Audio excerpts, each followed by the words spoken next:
Welcome to Backfire Simsport TV. That isn't the second time I've said this, honest. This is the TCR Challenge Cup Season 16. Oh dear. We're at Oulton Park International. Does this sound familiar, Alan? I'm Pete Bingham, and I'm joined in the booth by Sir Alan Toon again. Good evening, Alan. Good evening, Pete. Good evening, everybody. This is ridiculous. You forgot to press the button, didn't you, you daft bugger? Yes, I did. Yes. But we won't mention that on the stream. Don't worry about it. It's a good job it's not live. Anyway, yes, we are at Oulton Park, and this is going to be a very, very, very, very busy track tonight. We're 2 weeks from the end, Alan, and there's 30 cars in the field. Really? Yeah. 30 cars on Oulton Park. 30 TCRs on Oulton Park. Yes. That is hectic, Pete. No way around it. That's going to be hectic. Yeah, we've got more cars in this than there is in the real life BTCC now. So yeah, it's going to be good. A few changes of paint and one new driver. We'll talk about that in a second. But you can see that on there. It's 21-degree track temperature, so it should be very good for racing. No Sam boozing. Nope, not tonight. He's got other stuff to do in the real world. And we're going to move to this screen here. So, David Johansson has rejoined us at the latter stages of the season. There he is. Yeah. In his good news. Pro class car. Very good news. Yeah, very, very fast driver. Very fast driver. Let's work our way down. Martin Shirley is the latest addition that we've never seen before for RD Simsport. Nice looking paint, Pete. Yeah, I've dropped him into the Pro-Am category because I think that's where his I rating kind of sits. But I've been wrong before, so we'll see about that one. Where's Chris Needham? Chris Needham's got his proper paint on now. It's not black anymore. It's or is that? Yeah. It's red and yellow. Where's the DB guys? Not the DB guys. Where's the DB Quasi Racing?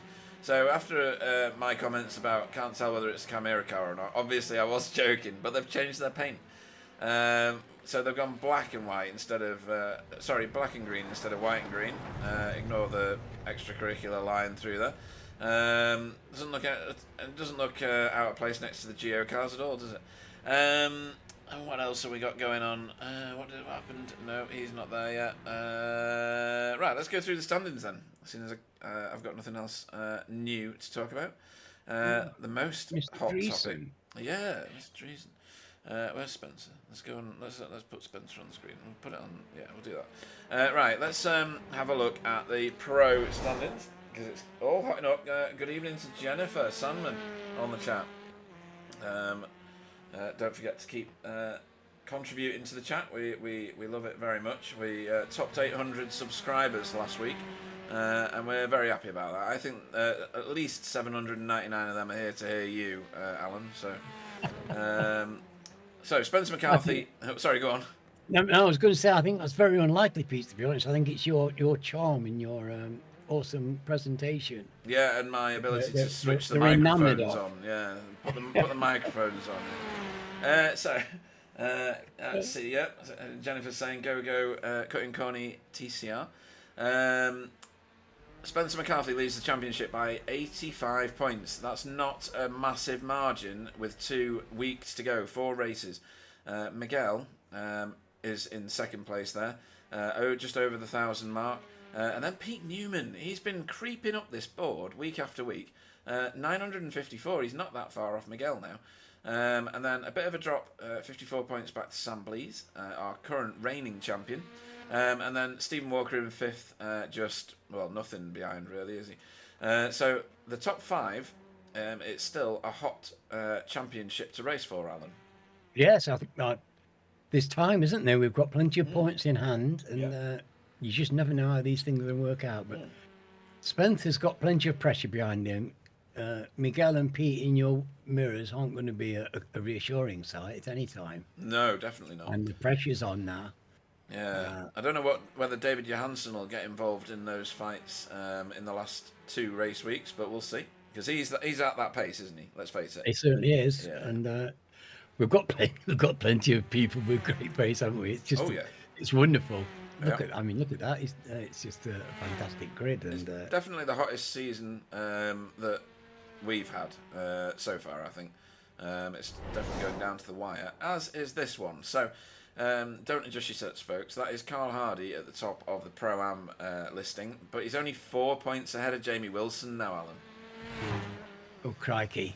Yeah, that's... Well, what can we do? That's tough because Jamie's been showing great form. Yeah. And obviously, Carl's my captain.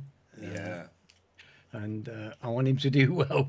And then Remy. But he's got Remy there, who's also showed incredible pace, and Tony. They've all had, to be honest, they've all had fantastic seasons, haven't they? They have, and Remy Malaberti, I should point out, has got the second fastest time in this practice session. So I do think he's going to be a force to be reckoned with tonight. Then Tony Walker and Russell Cowell make up the rest of the top 5 there. In the AM class, David Ayres is still leading, and he now leads by nearly 100 points, Alan, over Fiona, who's in second, which is a really good performance from Fee. And then Chris Dixon in third. Yes. So that's a good showing for the result fraternity, isn't it? In the top 3 of the top 5. Well, it certainly is. It couldn't be any sweeter than that for the result squad.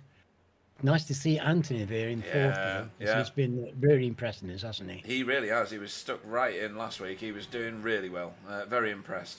And then Jason Haddington, who I thought had not cried off the season. I'm not going to say that. I thought he'd had enough, as it were. He's back with us tonight, and hopefully he has better fortunes than he's had in other races. So, well, I'm touching wood for him because he deserves it. He's a great member of the league, and he is fantastic member of the league. Really funny when you get him on the chats as well. So standings. That's the overall standings. Team standings. Let's do that. Hydra Race lead the way by a massive margin, 500 and more points. I think it's theirs. Mathematically, I think all their cars would have to spontaneously combust every race, and they would have to get 1,000 incident points each. So I think that deal is done. Spectre 6 have done a fantastic job chasing them down, like they did last season, funnily enough, and then Safeguard in third. Yes, come strong at the end. Spectre 6, haven't they? Done very well. Yeah, very nice. On to driver of the meeting, where Spencer McCarthy has 4 points and leads the way. Then there's 2 cars in second place, Jamie Jeffrey and Pete Newman. And then Jamie Wilson in the third placed spot on 2 points, and then a whole list of people on 1 point. And it shows the breadth of the capability and the skill this season, when so many people have managed to get one of our or Sam Boozen's votes, Alan. Yes. Well, we like to look further down the field as well, don't we? I mean, you make a point of trying to be fair and not choosing winners and giving all the glory at the top end. And I think it's the reflection, Pete, of the season we've had. Where I don't think we've ever seen better racing than we've had this season. It's been a joy from start to finish. Yep, it really has. Right, let's have a look at your Safe Driver Award. Jamie Wilson is topping this and pulling away. His very clean racing style and the ability for him to run side by side with someone for almost entire laps. We had it at Laguna Seca. We had it at Road Atlanta. Portimao. That was more than a lap, I think. He just manages to stay clean. Knows the proximity of his car to his opponent. Really classy driving. And then JB Dejoux in second place, and Kevin Daniels, who I don't think's returning to us this season, in third place. Right, so let's go back to the live footage because we are going to quali now. Sorry for all the coughing again, folks. I do still have a chest infection. Right, where's Stefan? Stefan's coming out. Hope Stefan has a clean race this time. Doesn't get caught up in anybody else's mess like he has done a few times. He's a determined character, though, and he doesn't quit. No, he doesn't. He's good like that. Everybody finishing off, piling out of the pits there. There's Chris Needham's red and yellow car leaving pit road. Let's hope his change of colour gives him a bit of luck. I think he probably changed it 6 weeks ago, but you know what I'm like. I forgot to update the paints. Well, let's hope it works this week. Though he did have a better time last week, didn't he? And yeah. we're starting to see a bit of true form and a bit less of the evil look that's plagued Air Smart. Yes, definitely. They've not had the greatest of seasons, even though they are fantastic contributors to this BSTV TCR Challenge Cup League. I need a different camera. There we go. Right, let's have a look at someone like Spencer as they go around here. Qualifying here is going to be absolutely pivotal, Alan. Track position is going to be king here, I think. For the sprint race, it always is, Pete. There's no getting away from it. The people that do the fast laps and get to the front of the grid in this sprint, 20-minute eyeballs out, sprint to the line. They don't hang around, and it's very hard to get past the people who've set the fastest laps. Yes, it is. Yeah, very much so. Let's see how many of them are actually listening. Because some of them do listen to the broadcast as well as race. I don't know how they manage to multifunction in that way. But there will be a season 17 of this league, and registration is now open. So for those of them that are watching or listening or watch this back afterwards, season 17 is open for you to register. And obviously get paid up and get your paints on, get ready for racing in season 17. It's a bargain, Pete. Honestly, this is a fantastic league. It's half the price of some leagues. It is, and you know, with the great numbers, and if you're a TCR racer, you won't find anything better than this. No, definitely not. This is as good as it gets for TCR racing on iRacing. There's some of the best pilots that there are out there, and they're driving in this league, and we're proud to have them. But anybody who's a keen TCR guy would love this challenge, and it is a challenge. Yeah, I mean, we've had some seasons where the numbers have dwindled, but the actual league has stayed with it. You know, it's endured, and look at where we are now. I mean, the changes that we've made have been very beneficial, I think. You know, listen to you and the other guys of the league, because it is a community-run series to a point, where, you know, we listen, or I listen to. Or you listen. Yeah. Excuse me. To the feedback and what might work, and we test it and we try it and we see what works and what doesn't. Splitting the league up into the different classifications of car has been a massive benefit. Throwing some plastic trophies about and some certificates has also, you know, whetted people's appetites. And much to Alan's displeasure, the plastic trophies are going to be a thing of the past. So season 17 sees a different one, which I'm not going to tell you anything about right now, folks. But it's gonna change. You realise you're making your trophies, your last 2 seasons trophies, so valuable because they're now rare items. That's a good point, actually. I might not mail this one out. Should we have a look at it? Yeah, I'd love to see it. Oh, there it is, season 16, Champions Trophy for whoever. And at the moment it's Spencer, finishes top of the pile. He will receive this lovely dust collector made of 100% fossil fuels. Excellent. We've been trying to encourage Spencer to take this championship seriously for once and just win the damn thing just once, haven't we? But I think it's your trophy that's tipped him over because it's such an irresistible prize. You can well understand that it's motivated people. Yeah, I think he wants to see what happens when he puts it on the barbecue. I think it's just going to melt. Right. Oh dear. Right, so I said Remy Malaberti was fast, and he's at the top of the timing screens already. So this guy is hooked up and is on it tonight. So he's a Pro-Am driver, green banner, green number plate on the side, folks. So if you're new to watching this, that is a Pro-Am car, the middle classification of car. David Johansson, who has the second fastest time, and this is his first race with us this season. Obviously he's raced with us many times before. Let me get a better camera on him, there we go. He is sporting the Pro banners and boards. They are blue with white writing.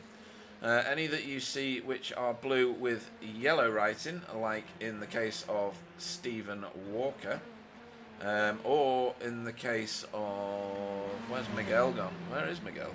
Oh, there, he's just taken the second fastest time. They are pro and previous champions to this series. And then if you find someone like Fiona, she is sporting the orange banner and number board with the black writing, which denotes someone in the AM class category. And you can see them split out there. You know, oh yeah, David Johansen dropped right down the field as everybody else got faster very quick. You can see that the split is pretty robust in this league. Blue at the top, green in the middle, and orange at the bottom. If we determine that someone is too strong for their class, or maybe struggling in that class, then we adjust them accordingly so that they can enjoy their racing, Alan. Isn't that right? Yeah, no. Well, there's no rules. Everybody's racing everybody else, but Yeah. of course the divisions in the series mean that everybody's got a prize to race for. Yeah. And you're racing within the race, you're racing everybody, but you're certainly racing against a bunch of competitors who are after your prize. Absolutely right. Right, let's go on board with Miguel, and we'll do a lap with him. Where is the roll bar? There it is. That's not the roll bar. That's the roll bar. Right. We're coming into Lodge. Oh, what a corner! I know, brutal. We're coming up over Deer Leap now, and this is a knot straight, which takes us into Old Hall Corner, which is an everlasting right-hander. Easy to get a 1X on the outside here. A bit of adjustment on the steering there. Hold it through there in third gear or fourth, can't remember. Down through Clearways now, which is this left-hander that goes on forever. But if you get on the rumble strip on the left-hand side, it pulls you around. Don't run out on the right, your history. You're up that hill and you're gone. Down here through Island, into the... is it International hairpin, this thing? I can't remember. I should do. I used to live near here. There we go. I'll get you some real names in a second. Right. So look. So round this... God, that's not the right track. Round through this kink here, chicane rather, up and Wicked over chicane. the hill. Yeah. Uphill wicked chicane. Yeah. What the This hell is is killer down here, isn't it, Pete? It is. Through the chicane there, and then we're going Knickerbrook. You can tell I've forgotten the names of the turns beforehand. Through Knickerbrook, and then up and over this little stretch.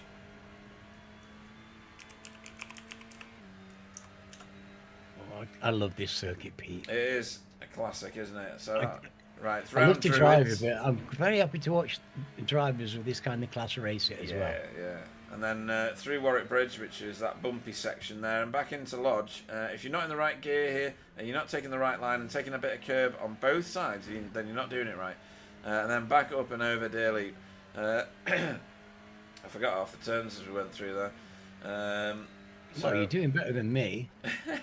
I don't know about that. You're remembering the names. I've crashed at every single one of these corners. Well, that's called racing, isn't it? Yes, and I've got vast experience at it. And there's that little kink there where it dips down. If you don't get on there, if you're not braking, you're too late. And Yeah. well, it's an exciting rung into here. This is completely baffling because it looks like nothing. But if you're not on the brakes and careful around here, you're in deep trouble. Well, you can do it with just a lift, but you have to lift well enough in advance, as Miguel displayed just then, and then get back on the gas so that the front end pulls round on you. I sound like I know what I'm talking about. Well, you do, and that hairpin is fantastic because It's brilliant. You've got to get in and carry your pace through there. Yeah, it's then you're up camber's here, with aren't you? you. Yeah, camber's with you, but it means that you can slingshot the corner. This is his lops. I've just remembered what this is called. The chicane. Rubber tyres do not mix well with metal panels on your car, even if they are simulated. Then Knickerbrook. Just here, and then up and over the rise. I can't remember what this is called. I'm going to have to Google. Clay Hill. Up and over Clay Hill there. That's it. Done. And then Druids. Hold it in third, I think this is. He's keeping the revs high to get lots of drive out. Makes the car turn a bit more as well if you're in a slightly lower gear. In the slipstream of David Johansen ahead, he's going to get a good drag going up and over Deer Leap here after Lodge Corner. That might be a bit too much on the off track there. And then over the stripe and see if he registers a time. I don't think that's oh, maybe it is. 142.927. Got away with it. Yeah. It's More than got away with it. I'm noticing what you're saying. You know, this circuit it's a prince of circuits, but you're so right to point out every single bit of it requires refinement and knowledge. Yeah, and it's just You've got to get them right. You've got to get Yeah. this hairpin right. You've got to get the release right going up the hill. You've got to get your braking right. There's so many subtleties involved in getting around this lap. And that's the key point, Alan. It's subtle stuff. Subtle stuff. It's not massive jerks of the steering wheel or stamps on the gas. This is just, gentle lifts, very careful approach to the lap. Yeah, it's a virtuoso circuit, Pete. It really rewards the skillful. I love to go around here. It's such a challenge for me, and it's the most beautiful drive. But it really just challenge you, and the cream will rise to the top here as ever. Yeah. Top cutting corny car is Rene Earhart, as he has been most of the season. When I say, there's Dietmar. Dietmar's a little bit further down in the standings, 19th at the minute. We expect more from him. Oh, there you go. We got more from him. There you go, 12th place. Excellent work, Dietmar. Well done. Right. 142 for Miguel. Seems fairly rapid. It does, but David Johansen is right on him. I thought this might happen. He is this fast. If he can stay out of the incidents, then I think he could maybe be a bit of a spoiler in these last 4 races. 2 races tonight, folks. One 20-minute sprint race that follows this in 3 minutes. Then a 5-minute interlude where people practice their pit stops, because there's a 40-minute race that follows. They're on 35% fuel, which means they will need to pit stop. I don't think anybody's ever non-stopped Oulton Park. I don't think you can. You don't need tyres. Tyres last for like 3 hours, way more than 40 minutes. So just fuel, and sometimes it's just a bit of a splash and dash, isn't it, Alan? It's just vapours. You know what these guys are like. Yeah. They can drive a car with vapours, it seems to me sometimes, but the pit stops have turned out time and time again to be crucial. So it can turn a race on its head. We've seen it so many times, and the thing is, these guys are very good at getting it just right. But if you get it just slightly wrong, it can leave you in a pile of trouble, and you can lose pace as easy as wink. You can, and this is going to be an exciting race here. It was brilliant last week at Portimao, and this is just about a diametrically opposite track. That was wide, sweeping corners. This is narrow, testing, twisty, close confines, and we're going to see some rubbing metal, I suspect. I would think so. Right, where are we now? We've got a couple of pro drivers that are struggling. One of them is this one, which is why I'm on him. Sam Blees, current reigning champion. Not yet got this car hooked up, Alan. Spencer McCarthy has. He's in 3rd. I'm not sure what's ailing Sam Blees. Any ideas? Any thoughts? I haven't seen anything yet to make me wonder. He's not had a busy track in front of him. Oh yeah, and you'll see the car in front of him is not what you expect to see, because that is Jamie Wilson's car. He's changed his livery so it matches the Boots and VDS cars, just because they changed their paints. So they changed their paints to not be white and green, because I was saying that it looked so similar, and he's changed his to look like their new paint. So you've got to respect that as he peels off to the pits. Let's see if Sam Blees can move up the standings here. No, he didn't. Okay. That is a surprise. He certainly hasn't got up yet, but you can't write Sam off. No, definitely not. Right, let's have a look at how good is that for Wayne? No, and that's a good start. Remy and Rene, that's great qualification by them. Do a bit of that. Oh, that's a bit of a zoomed in Andrew Littler car. That's a nice camera, that. I'll have to find that in a minute. Right, Miguel will lead us away tonight for Impulse Racing on a 142.669. That's 0.3 faster than the next fastest car, which was David Johansen. Spencer McCarthy will go off 3rd. Jamie Jeffrey will go off 4th. Sorry, David Johansen, Sim Racing Grid, need to mention it. It's his first race back with us, so his team should get a call out. Jamie Jeffrey goes off 4th. That's very fast racing from Jamie Jeffrey, and I know he knows the track very well. Stephen Walker goes off 5th. Wayne Douglas, top Pro-Am car. off 6th. 7th, Remy Malaberti, who I saw being very, very quick in practice. René Earhart off 8th for CCT. Excuse me. Sam Blees off 9th, didn't improve. 10th will be Chris Needham. 11th will be Tony Walker. Pete Newman will go off 12th. There we go. 13th will be Loic Pinault. 14th will be Dietmar Hoos. Stefan Goebel will go off 15th. Martin Shirley, our new driver, will go off 16th for RDS Simsport. RD Simsport, my apologies. 17th will be Jamie Wilson. Russell Cowell, stop flashing your lights back there. Russell Cowell will go off 18th. 19th will be JB. 20th will be Pete Van Gool. Arnaud will go off 21st. 22nd will be David Ayres. Carl Hardy will go off 23rd. 24th will be Boyd Driesen. 25th will be Anthony Hilton. Jason Haddington will go off 26th. 27th will be Roger Morton. Fiona will go off 28th. Andrew Little will go off 29th. 30th will be Chris Dixon. And Jay Corley will go off 30th. 31st, sorry. Why to Jay? Sorry, not sure. My cough is going to dominate me, I think. Yeah, poor thing. Well, we're glad to have you here, Pete. We wouldn't be managing this without you, matey. So thank you for turning up, even though you're not feeling great. We appreciate it. Right, the lights are coming on. Green flag. And we are go at Oulton Park. Barney waves his flag, and somebody didn't go. That was Wayne Douglas. It was Wayne Douglas that didn't go. Poor Wayne. He did that great quality, and then look, he got... I know. Caught out. Watching Remy Malaberti here with 2 cars fighting behind him. René alongside Sam Blees. It's just tricky business at the moment. These early laps, cold tyres and tight conditions. Everybody's very close together. They're very skillful drivers, but you know, accidents will happen. You know, with the best will in the world, you just cannot be in total control of your car all the time. No. Martin Shirley doing very well. Moving up. Oh, somebody's slowly. going backwards. Yeah, that's not good. Oh, that's bad. That stopped the rot. Caution, yellow flag. Right, block track. So everybody forms up behind the car, behind the pace car now. Yeah, Pete was off in the greenery. He was.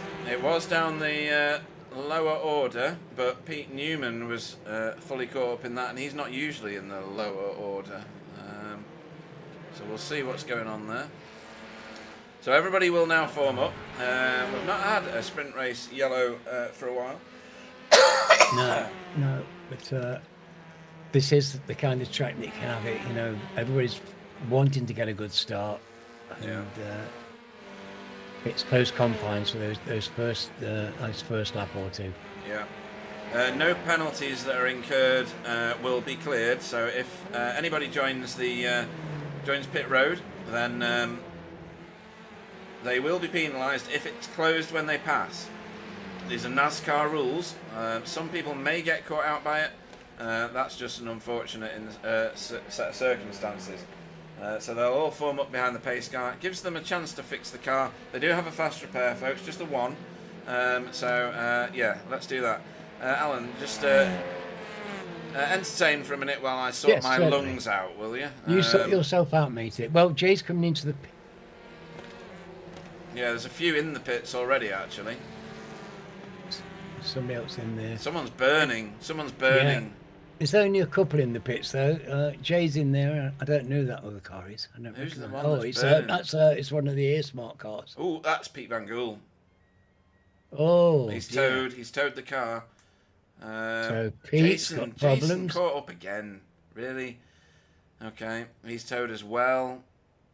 Right, it was a bad crash. It was a bad crash. Somebody's in and out. They've taken their fast replay and gone. Right. So hopefully they can get back on. Yeah, let's have a look at this. I'll leave you to chat to the folks in a second. So it must have been in front of Anthony Hilton, or was it Anthony Hilton? Oh! It's Pete Van Gool. He hit the wall. Oh. He hit the wall and bounced back across the track. Yeah, I saw the car bounce back. Right, where is that? Here we go. Sorry, let's just run this. I'm going to have to leave and have a drink or something. Yeah, go and have a drink. So he's come here, gone through the kink here, just towards the horseshoe, or the hairpin, got on the grass a little, sailed off, bounced off the wall, and then he's just a passenger, but that's a horrendous crash. And then Anthony Hilton, I think it was, I think he just kind of got spooked by the entire thing. Maybe it was two separate crashes. I don't know.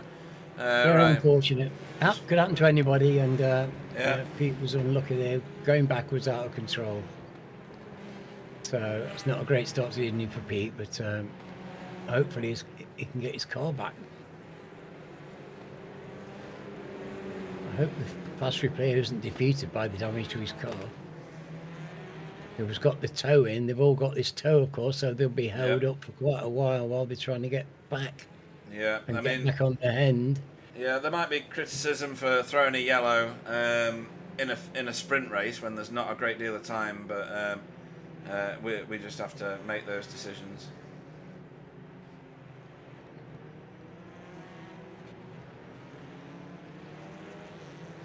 Yeah, well, you know, that was a horrible crash, and you wouldn't have had stated for a second if it happened at the front. And I think the people at the back deserve the same courtesy. Yeah, and ultimately it was a blocked track, so Yeah, I think race administration has done okay there. I don't think it's not the sort of thing you like to do very often, Pete. I can only remember one. It's a very rare occurrence that we have these things, but occasionally it just happens. The lights have gone out on the car, and Pete Newman has gone to pit road. He's done the sensible thing. He's gone an extra lap to avoid the penalty. There's a few cars that have just gone into the pits and just stayed there, and there's a whole bunch of cars also knowing that they would have picked up a penalty if they'd gone in on lap one. That's nice. Yeah, so, this is nice. This is good. So there's going to be cars laps down, I think. Maybe not. I don't know how this works now. NASCAR rules for these things just confuse me. As Jamie Wilson will no doubt reinforce. Well, I've got to say that seeing the cars coming out of the pits and being able to rejoin the race makes the safety car well worthwhile from my book. I wouldn't like these people to have been deprived of the race so early on. If we can get 10 or 15 minutes racing, all to the good. Yep. That's worked out well, and there you see the value of the fast repair. It's only one, but it makes all the difference in a race like this, that these people can get back on the track. They look forward to this race all week, and we want them to be able to take part. Yeah, and Pete Van Gool, Jason Hannington and Fiona are all a lap down. They are held a lap down by iRacing, and that's just going to have to stand, I'm afraid. They may pick some more up if other people have unfortunate races, but as it stands, they are racing themselves, just the three of them, on a separate lap. But they are racing, Pete. But they are racing. That's the key point. So now we need to get rid of that Porsche. I've seen enough of Porsches last weekend. I'm sure you did. After what you told me about getting rear-ended by one on the NERB. Yes, didn't do our chances any good, but still had a great race, and it was a real fun weekend. Yeah. But I'm still aching from. So, Miguel was doing that clever tyre warming thing. I like to do that, but I just get dizzy and crash. Well, Miguel controls this race now from about here, to be honest. That pace car will peel off, and it'll be Miguel's decision as to when they go racing again. He is the lead car. Everything is decided by him from this point on. You are not allowed to overtake the car in front. You will be penalised if you do.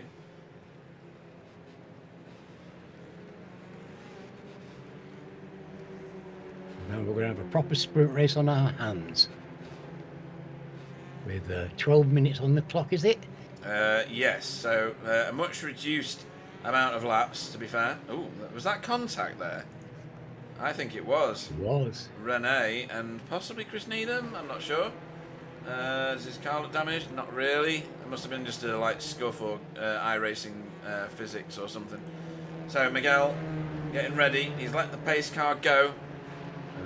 Very experienced driver, of course. He knows about how to do this. He does. Let's find us a better camera and see. Oh, that's a terrible camera. There we go. This one might do it. See when he launches. It should be on his way up Deer Leap in theory, or is he going to hold them? The only other option. Oh, he's gone. He's gone. He's gone. Green, green, green. We are green and racing. Back again at Oulton Park. There's already overtakes going on back here. The new boy, Martin Shirley, down the inside here of Wayne Douglas. Makes that work. Wayne goes wide, rejoins. He got a little nudge, He did. but recovered it and back on the track. Really good. I've got my fingers crossed we don't see any more. Yeah, We me don't have too. any more incidents. I want to see some racing. Remy I love the circuit. Malaberti is... I want just a spoonful of whatever he's eating, because whatever it is, he is mega rapid tonight. It doesn't even need to be a big spoon.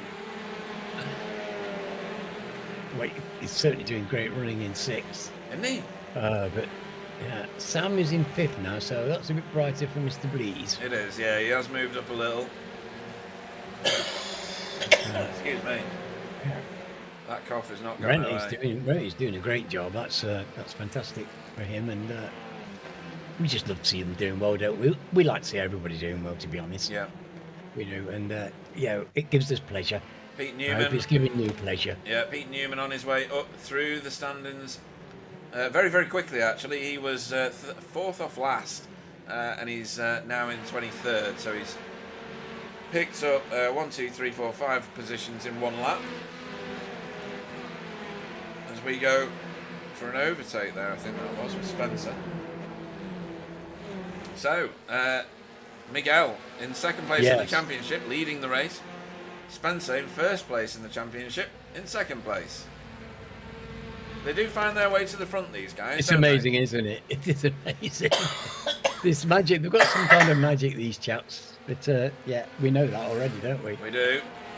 Down the lower order, Anthony Hilton and Chris Dixon having a thrash. These two have come up as well since the restart. They had to get their cars fixed, of course. Side by side, hard at it. Very exciting for them.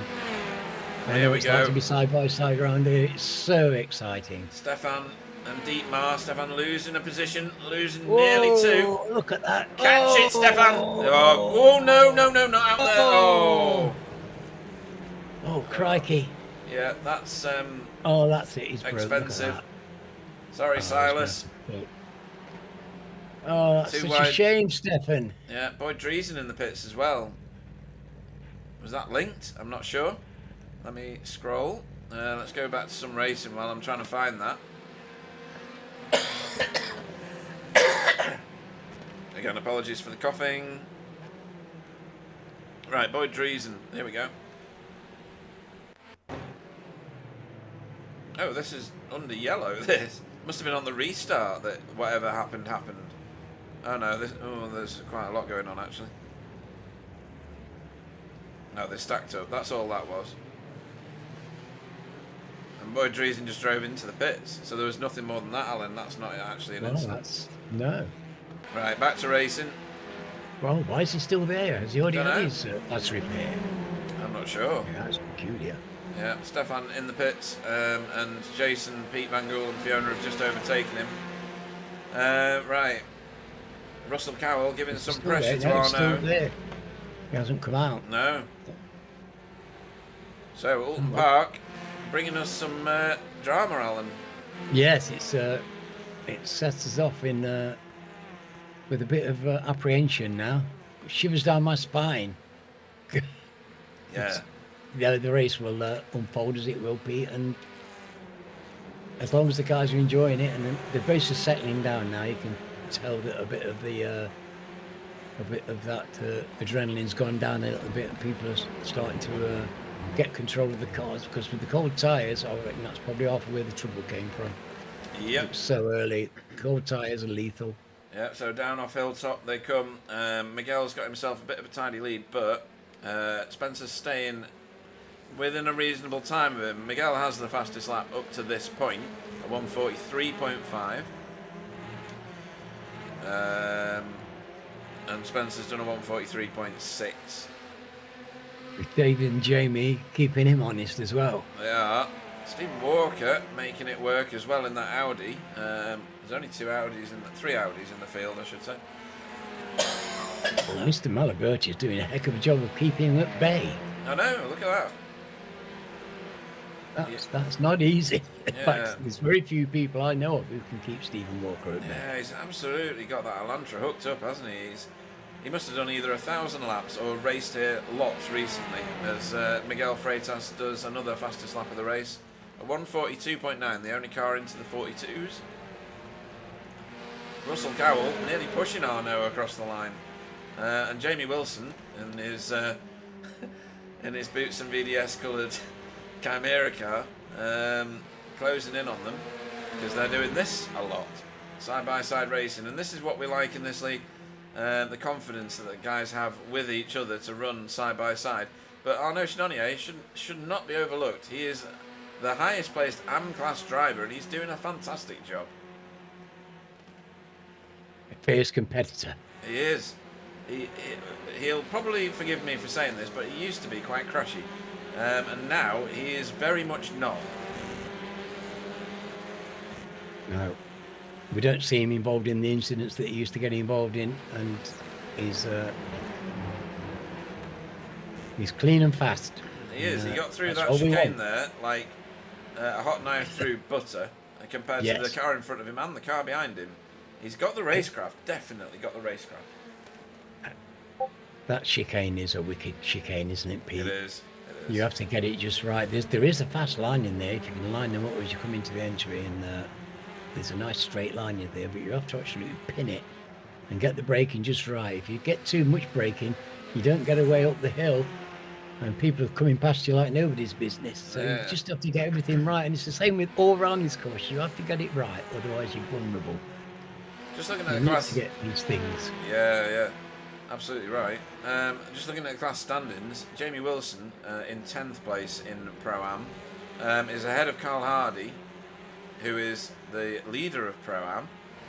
So I think this doesn't reverse those positions in the championship, but it goes some way towards achieving that from Jamie Wilson's perspective. Miguel with a 2.2 second lead now, and Spencer with no lead whatsoever really over David Johansson, who's given him quite a lot of grief. Oh, that's Arnaud out on the grass and out in the wild. That's so easy off Cascades though, isn't it? It is, yeah. It's so easy to get wide there. I think I called it Clearways at the start. That's Brands Hatch. Anyway. Oh, that's a lovely over-under from Jamie Wilson. He's on the wrong side for the chicane. He wanted to... Oh, he's been let go. Right, Arnaud's let him go. It's very generous of Arnaud. Right. Oh, I was trying to get past as well. He wants to keep with Yeah. Jamie. He can see his points disappearing. And Arnaud... Yeah, he's got past. Arnaud's being the gentleman I here. think Arnaud was burning off a slowdown from when he went off track. Yes, Oh, this is... got to be. He would never let 3 cars by him. No, this is tough racing here from these two. Well, they will be loving this. This is the kind of racing they like and love and Yeah. enjoy, and they'll be lapping it up. And Spencer this will is be the like... place that will deliver it. Yeah, Spencer will be like, get off me, you're not even in this championship. He will like this. He likes to race. He does. He's not here to win championships. Or, oh my God, Rene Earhart just set the fastest lap of Pro-Am, and that was a pretty tidy lap. A 143.5. Wow. Yeah, they're not lacking pace. These Pro-Ams, they're really very good, aren't they? Yeah, very. We see so often, we see them into the pro ranks, and that bit of diffusion between the top of the Pro-Ams and the bottom of the pros. There's not very much in it in time, that's for sure. No, It's an arbitrary kind of thing, isn't it? You're talking about It is. tenths of seconds, Absolutely. dividing these cars. I think we'll be And there's our approaching... new driver, and Yeah. he's doing very well. He's on the road still. He's had an exciting first race with this, because we might never see a safety car for 2 or 3 seasons. No, I know. And there he's had his first, and still in there, still racing and doing well. Pete Newman making his way up the standings still. Jay Corley making his way up the standings. I'm not sure what's ailing Jay Corley. Was he held 1 lap down? I can't remember. No, he wasn't, was he? This is Martin Shirley, RD Simsport. But he was right at the back of the grid. He was, and I don't understand why, but there you go. That's certainly that's not to do with his driving, so something happened there. Yeah, I think we're on to white flag lap. 19 minutes and Yes, we 13 are. seconds. Yeah. He got across the line with 3/4 of a minute to spare, did Miguel. As Stephen Walker does not want Remy Malaberti ahead of him for a number of reasons. One is I'm sure he wants to be linked up with the rest of the pro cars. Oh, he backed out of that, and that was wisdom on the shoulders of Stephen Walker there. Indeed. There wasn't room, was there? No. And it was, yes, sensible, mature driving. Only utter disaster would have followed that. Got underneath Remy there, but Remy's away. He's gone. He's got that cleaner sewn up. exit. He got a cleaner exit He from did. the hairpin. It was lush. It's important because you're straight uphill, and then you're into the chicane, and it's uphill right up for a long way from here, and it's all robbing your pace. You have to keep your pace up. You need good exits from these little obstacles like those vicious chicanes. Yeah, and no. wicked little They are hairpins. brutal. Wayne Douglas here has got damage to the front of his car. He's levered Loic Panault out of that corner, but he's on the wrong side to make it work, and he's just going to become a victim now for Dietmar Hoos. Oh, he got his car back in just in the nick He of did, time. he did. We're going to have to see where Look at Miguel is. Miguel was just about to. Well, this is an exercise in dominance. He's driven away from everybody. It is, That's yeah. just down to his pace. Imperious this is, because he is 2.9 seconds ahead as he crosses the line and takes victory here at the Oulton Park. moment. Yeah, at the moment anyway. That was a fine drive by him. It was. Everybody rolls over the line. Oh, the Remy Malaberti. Did he get ahead of Stephen? He stayed ahead of Stephen Walker. That's a really good result for Remy Malaberti. Rene Earhart for CCT, Cutting Corny TCR team. Brought it home in 8th place. Well, happy with that. He will be. A few disappointed drivers, I think, in the field, Alan. But Yeah, I would say so. But it's only the sprint race. It's just to get him in the mood. absolutely, it's just the appetizer, really, isn't it? Yeah, it's a warm up, and Yeah. they quite often get all the high spirits out of the system in the sprint race. Let's hope, and then we have a calm start now into the main event. So let's hope we follow that tradition. But yeah, an unfortunate start to that race, and it's bound to leave a mark and a bad taste in some people's mouth because they look forward to this so much. But everybody's doing their best, and in the end, we had a decent enough race out of it. Yeah. People got the chance to actually show a bit of skill. Absolutely, absolutely. Right, let's have a look at the finishing order there. Yes, there was a yellow involved, but hopefully everybody knows how this works in our league now. I will not wave people around, and I will not clear black flags for pitting. You leave it 1 lap, you join the back of the queue, pit at the end. That's how it has to work, really. So, Miguel Freitas brought home the honours for the sprint race for Impulse Racing. Second was Spencer McCarthy, some way back actually, which is ominous for race 2. For Hydro Race Geodesic Racing, 2.9 seconds behind. Yes, but he had his hands full with David, didn't he? He had both hands full.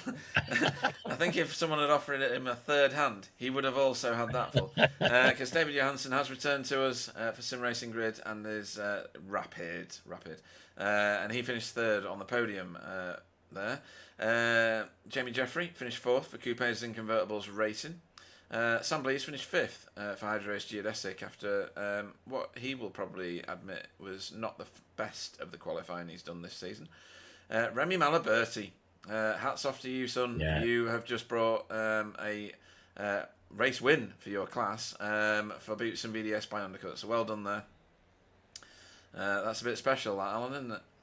Yes, no, it's fantastic to see. I love to see these drivers having a great time and enjoying themselves, but performing brilliantly. And yeah, that's a great drive by him Stephen under Walker. difficult circumstances. Yeah, very, actually.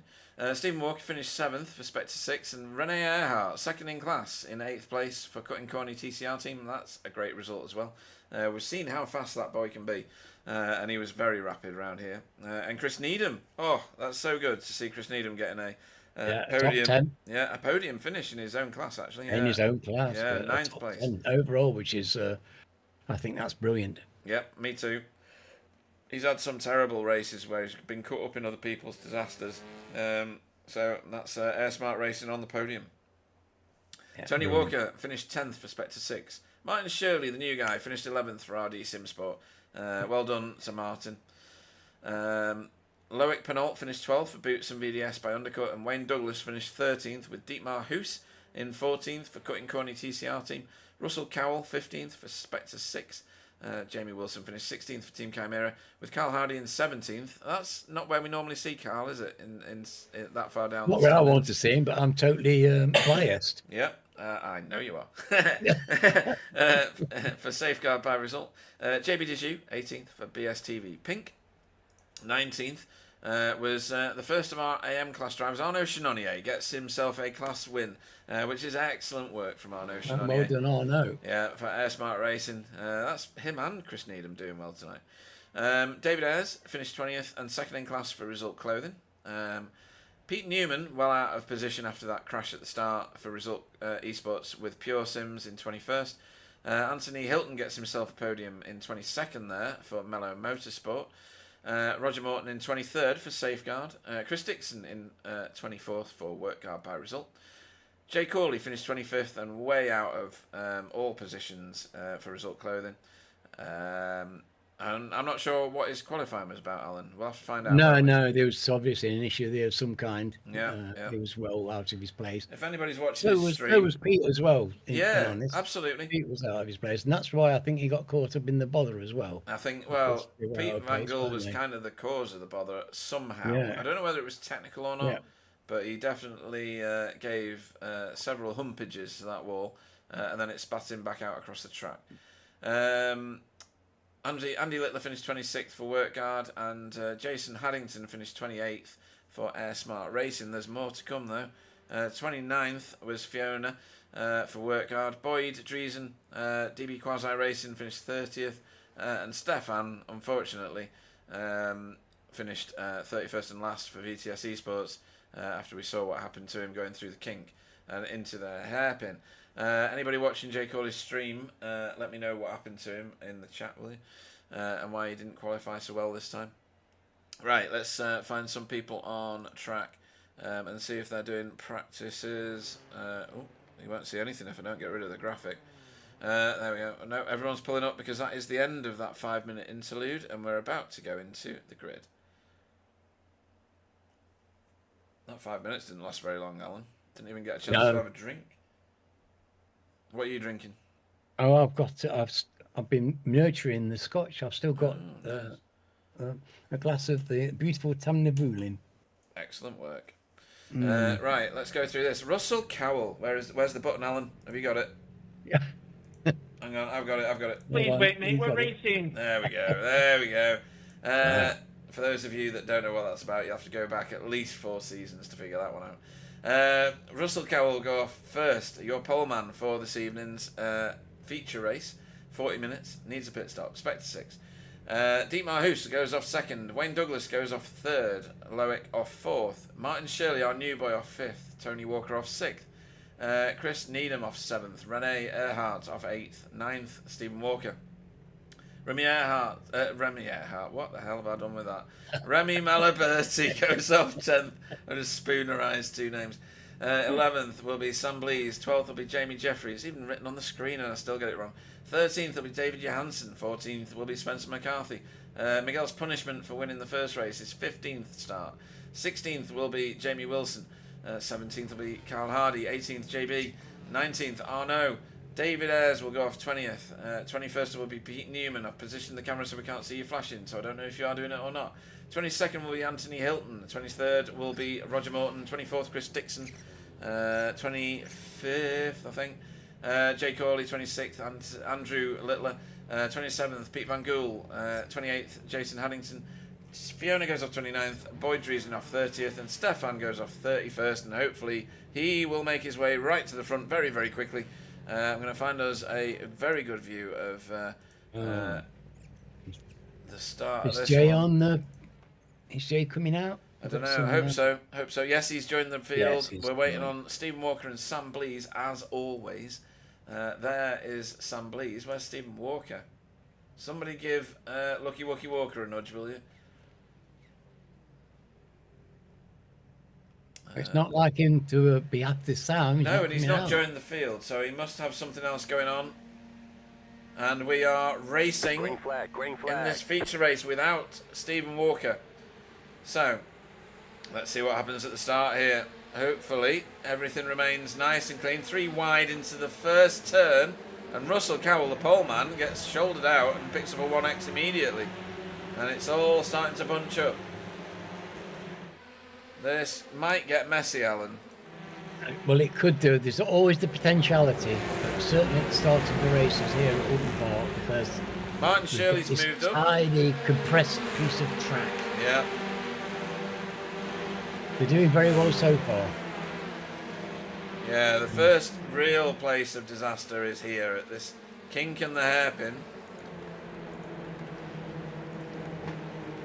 Keep looking down the field. This pressure from, of course, with the reverse grid, we've got all those fast cars right in the middle of the field. Yeah. They're going to pressure at the front, so. And that's Dietmar Hoos to the front. So all those cutting corny fans, let's hear you shouting now. Yeah, well done, Dietmar. That's fantastic. He's got lots of pressure from Wayne, and Wayne's trying to get him out of that corner, and he's managed it, but he's on the wrong side for the next bit. Yeah. It's wrong, but Wayne did a fantastic quali, didn't he? And he's obviously got pace around here, and he's clearly a big fan of Oulton Park because he's been driving out of his skin. This is certainly the best I've seen of him driving. That's some view, isn't it? 30 cars making their way around Oulton Park. Oh. Anthony Hilton making his way around the fields of Oulton Park. Keep it on the black stuff, lad. That's what we want. Oh, Chris Needham sideways. Keep it on. He's done brilliantly there. That is save of the century from Chris Needham. Control. Brilliant car control. That's the skill of these chaps.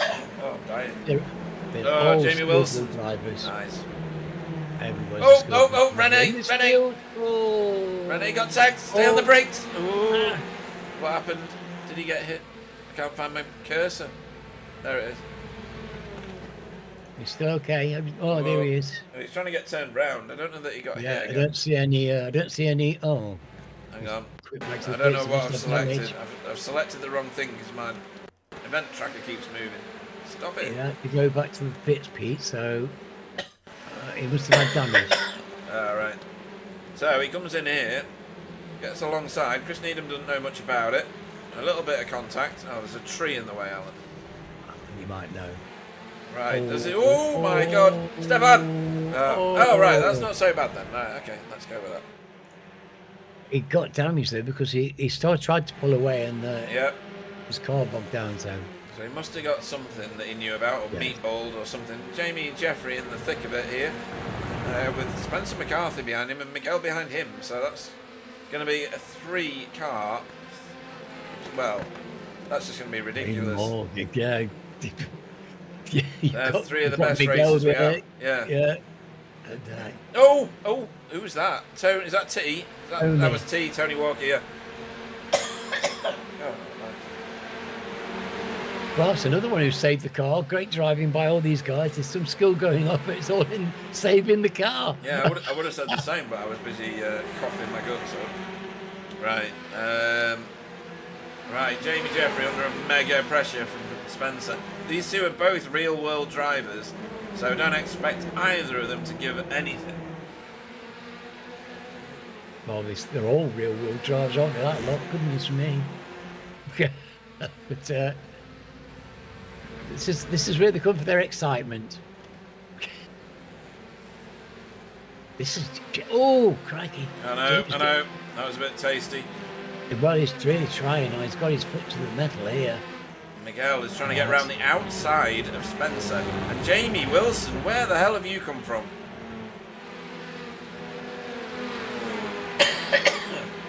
Tucked in behind Miguel now. If you can stay there, that's no easy thing to do. But if anybody can do it, Jamie's really great at getting tow. Yeah. He's brilliant at tucking the car in. His car handling skills are magnificent, aren't they? He's just he's a wonderful driver.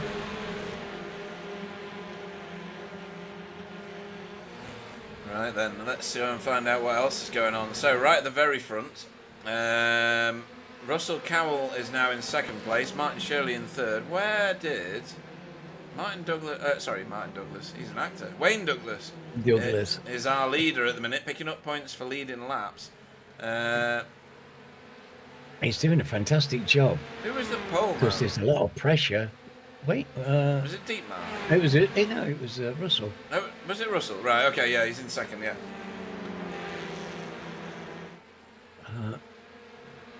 Right. Wayne got by him at the start, if you remember. He did, sorry, yes, he did. Yeah, with all the crashing and the reset, the replays and stuff, I lost track of where my brain was at. Did a fantastic qualification, so we know he's got pace, and he's being at the front of this, you know, is a hairy business, and he's clearly got his nerve under control, and he's putting some great laps. Yes, well done, Wayne. Keep it up. Any lap you spend in front of this lot is golden. Yeah. I'm surprised that David Johansen's back here. That's why the camera's on him. He's not moved forward with the rest of the super fast guys. Here we go. We're going for it here. This is it. This is on now. Again, and Jamie Jeffrey sees sense and pulls out of the gas pedal to let Spencer go. Spencer was making that a very, very difficult argument to make. So that's a 4-car train of very, very capable drivers there.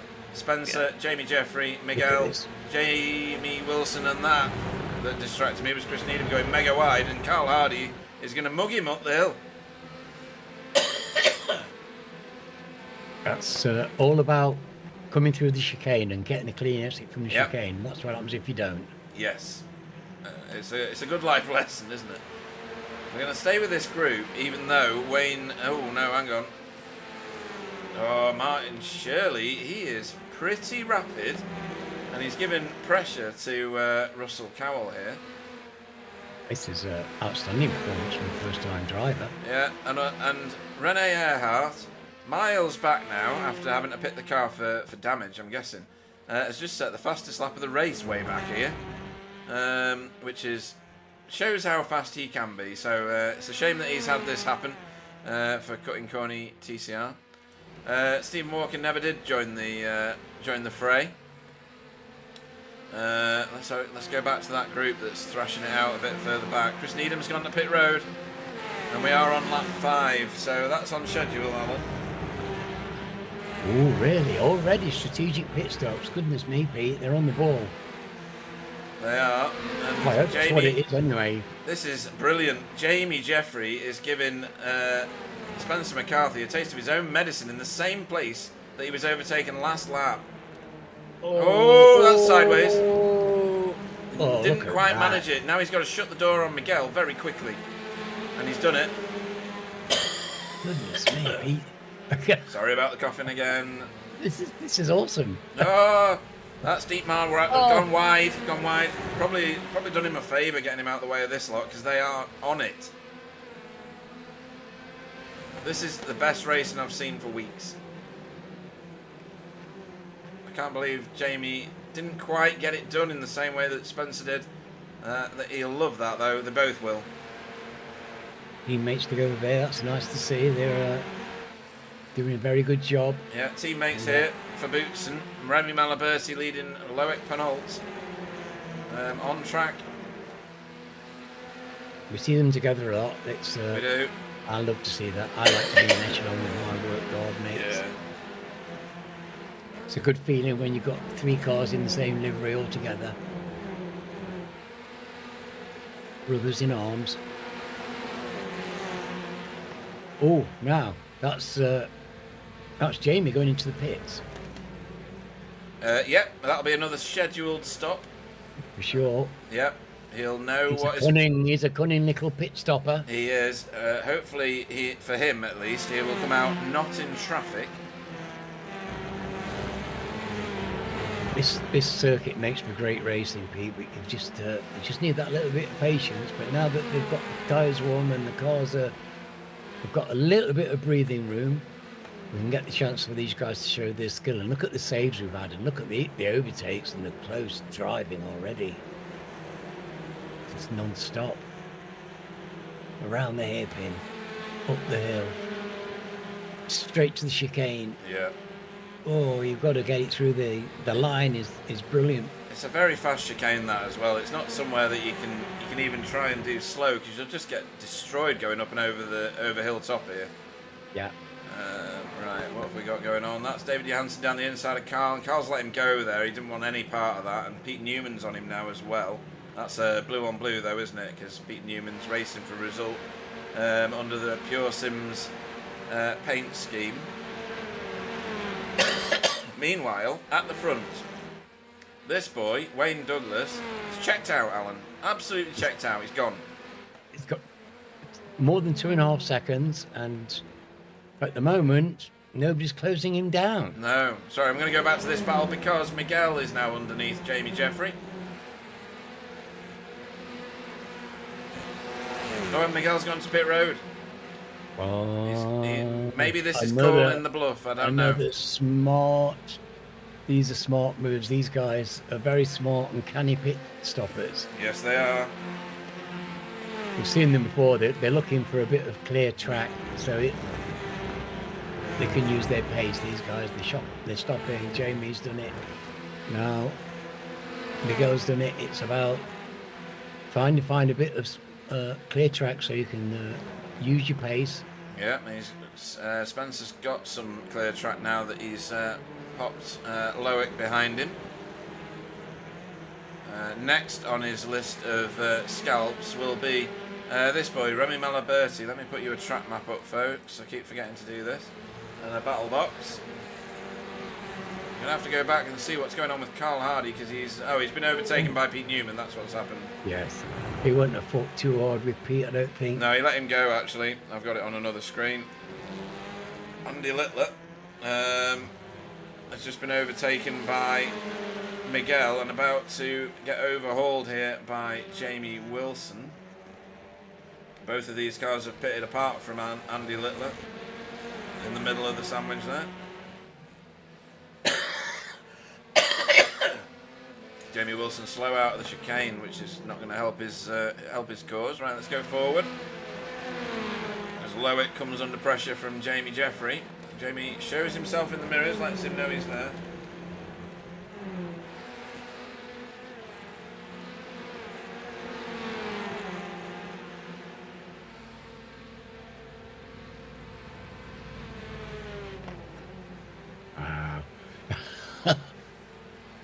This is close, but we know how fast Jamie is. But we're seeing some brilliant driving from Loic.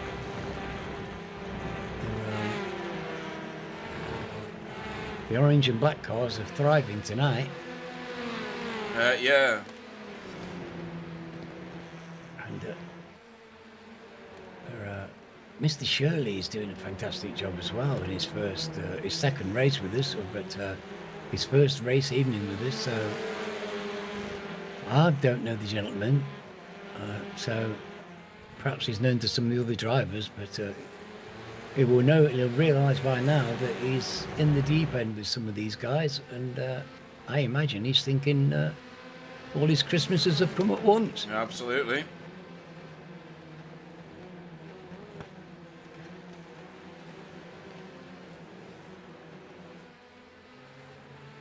Of course, while they're battling so hard, and Russell's definitely holding up these guys a little bit, I think.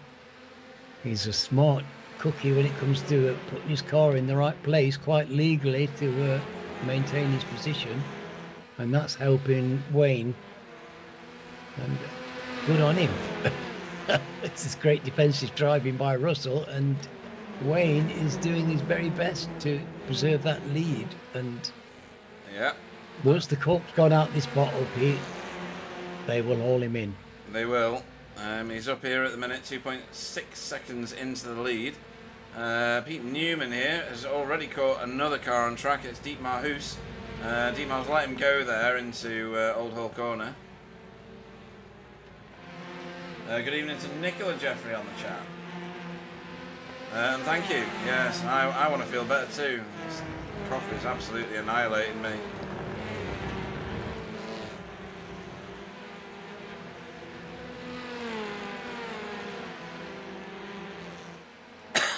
He's just coming out of the pits.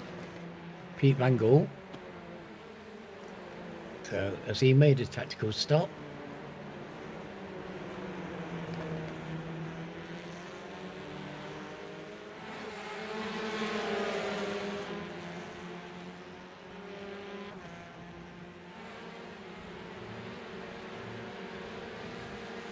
Looking at Wayne's time, thinking he's going to.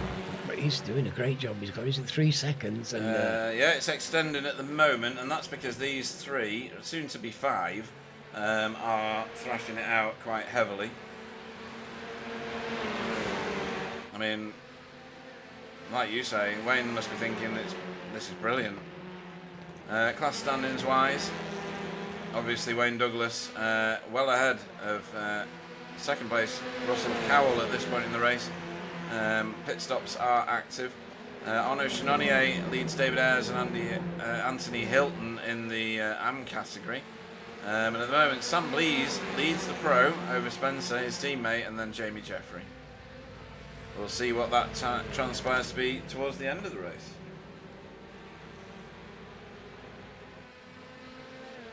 Well, Sam's doing a bit better, isn't he? Now he's found his mojo. He's got his mojo working.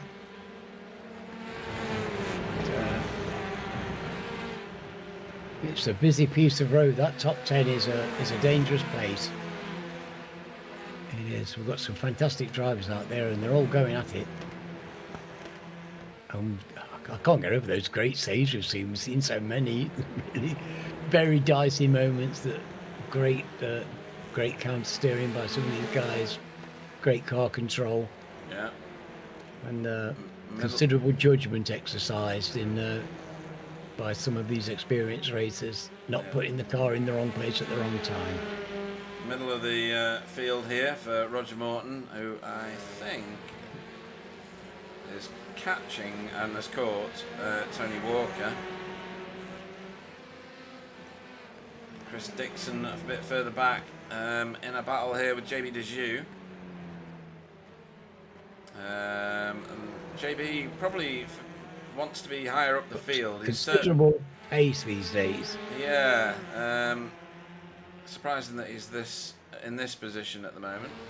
All right, let's move forward because this is getting hot now for Remy Malaberti with Spencer McCarthy. Oh, he's let him go. Oh. Spencer's about to catch Sam Blease just ahead of him.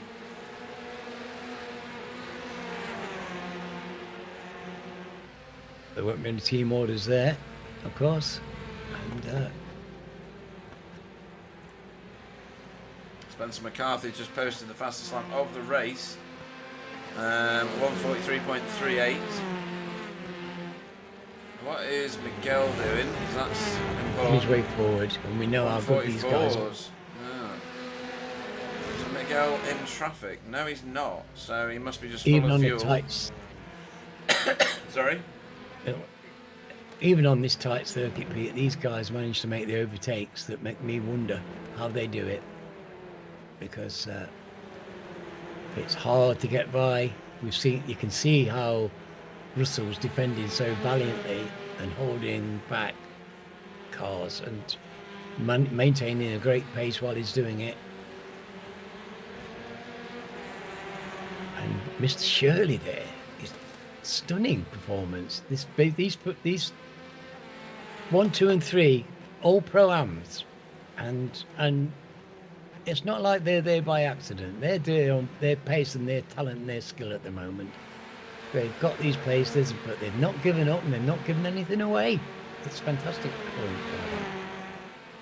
And they're well out of their comfort zone, because you've got Sam Blees and Spencer baying at their heels, and they're a very hard pair to resist. So we can look forward to some very exciting overtaking as the field closes up again, as the pros who are lurking and not yet closing the gap, but you just don't know what's going to happen. You just don't know. We've still got a long way to go. We're just coming up to halfway, and there's still a lot to be done in this race. There's still a lot to come. There's no calling out where we're going or who's going to win, because I haven't got a blooming clue who's going to win this race. No, Martin Shirley now under pressure from Sam Blees here, going through the kink and into the hairpin. Obviously, he doesn't know who Sam is, probably. Maybe not. I would think the pace he's got, he's obviously been in officials before. Maybe in other leagues. You don't hold yourself together like this without having some experience in the car, do you, really? Certainly not the way his qualification was brilliant as well, wasn't it? It was, and he's taking the defensive line into his lops.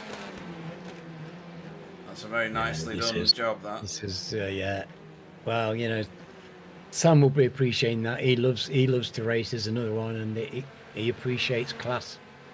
He does. Yeah. And is it Martin? Martin, yeah. Yeah, he's showing some class, isn't he? And that's great. Great addition to the league. I like his paint, and I certainly like his driving. Which is tremendous. But of course, now that he's got his hands full of Sam, that's giving Russell a chance to make a little gap and perhaps close in on Mr. Douglas a little. We'll see. Oh, purple laps coming out. Yeah, lots of them as well. Well, from a number of different people at the moment. That was David Johansson posting that one, a 1:43.05, fastest lap of the race. So he's very much on it again.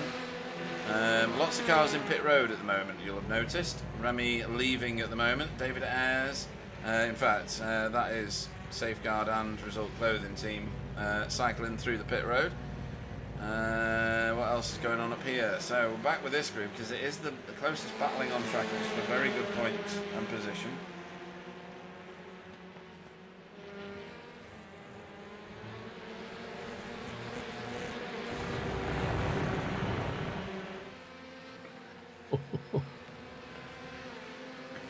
Everybody's eyeballs out.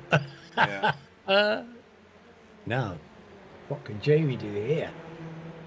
Of course, he's took the early pit stop.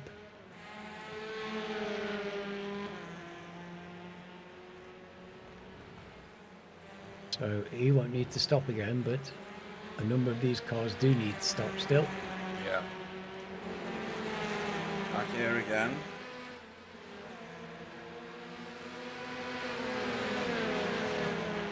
Martin's doing a heck of a job of keeping Sam behind him. We've closed in again on Russell.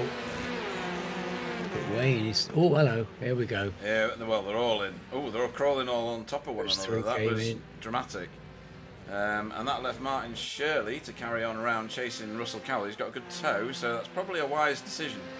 They have gained nothing in the last few laps over Wayne Douglas, who is still imperiously leading this race.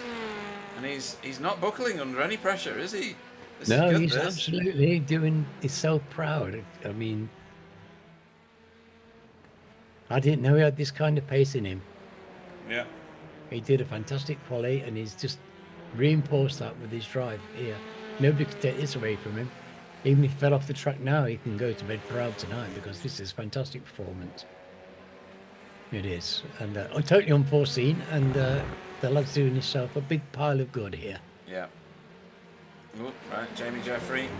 Post pit stop Jamie Jeffrey this is, and post pit stop David Johansson on the same bit of tarmac. Now, These guys have driven together before in previous seasons, so they know each other well. Yeah, both great drivers, great car handlers, and experienced racers. And, they're trying to share the same piece of track at the moment currently, which is a bit cosy.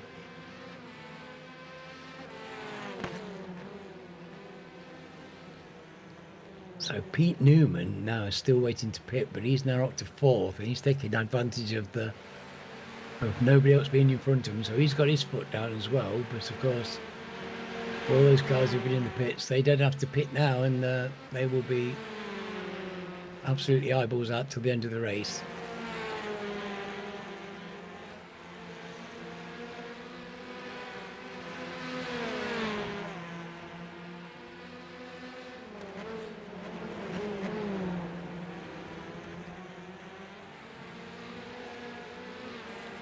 Oh, running in 4th is nice, great. He's managed to survive the maelstrom. Bunch of cars leaving pit road now, including Russell Cowell is coming out into this little battle here with David Johansson and Jamie Jeffrey. Literally alongside Jamie Jeffrey. See, this is what I always hope to see with pit stops, Alan. Cars coming out into traffic, you know, important positions gained or lost. This is it. Well, of course, at least he hasn't got cold tyres coming out the pit stop. He'll still have decent tyres. They can come out and start driving hard straight away. It's not like they've got to be careful for half a lap. And so that's one of the blessings with the TCR. The tyres don't wear out. Yeah, these two are the top 2 in the championship, as well as the top 2 pitted cars in this race. There are still 6 cars ahead of them that have not pitted the cars. One of them is this boy who's still leading laps, Wayne Douglas. He'll get snapped up into a team, no doubt, very shortly after this race. Well, it certainly would be nice to see him in a team colour, because he's clearly a very fine driver. He's very much impressed me tonight. And so's Martin as well. You know, I think this is an outstanding performance by them.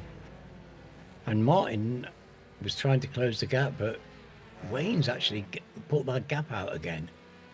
I think he's put the gap out because Russell pitted, so it's a falsely extended gap. Martin was still 3 seconds behind him. I think these guys are pacing very, very close to the similar times. Pete Newman's made his way forward, but he owes a pit stop, and he's going to drop down the order when he does. Yeah, and so does Carl, don't they? They all pit stop. And Jay Corley, who's behind him, and having a much better race than the previous one. Where they resurface after their pit stops, we shall find out very shortly. 27 minutes into this 40-minute race. How long is the average pit stop running, Pete? Average pit stop looks to be... there is quite a lot of spread of time, and you can't always trust SDK, but it looks like it's the 30-second at maximum. 30 seconds. 27 seconds is probably the fastest I can see. So half a minute. Half a minute, yeah, which is quite a long time on a track like this. Yes, it is. But it's the same for everybody, so you know, it's just the spirit, the bubble in the spirit level.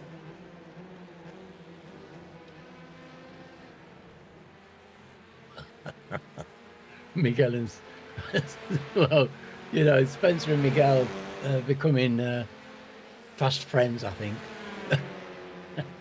they spend a lot of time on track together, don't they, these days? Cheek by jowl. Yeah. Former champion, changing wannabe champion, and I don't think anybody would be delighted to see Spencer have the banner on his car. I know. Yeah, after all these seasons, it's almost deserved, isn't it? But he's got to earn it, just like anybody else. He's got to earn it. Yeah. He's got to earn it. He wouldn't want it any other way. He's a racer to the absolute core of his being, and he enjoys every bit of his racing, doesn't he? You know, he glows with it. It's lovely. It's great when people are so very good and so perfectly modest about it. And, yeah, I like it. I like it very much. I like the manner of all these people. There's no big head and show-offs in this league, which is amazing when you consider the thousands of points they've got on their I rating. Yeah. Their I rating. Dizzying eye ratings, yeah. Yeah, Totally. there's no arrogance. There's no big heads, no show-offs. So we're blessed. Look at that. I wish I could get on that curb like that every time I used to.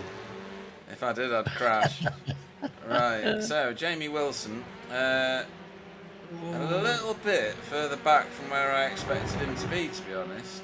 He's well, you know, he's getting his hands full trying to get past Loic, isn't he? But he was behind Remy. Oh no, he wasn't, was he? He was behind Miguel and Sam and was it Russell? So Russell's a couple of cars ahead. Look, he's got a bit of gap now. And Jamie Jeffrey is that much ahead of him as Chris Dixon gets out of the way. Oh wait, smart thing. Race leader to pit road, so he's given up the lead. Now, how much of a lead did he have, do you think? Because that's Carl Hardy and Tony Walker in the background there. Here come the other leaders, as it were.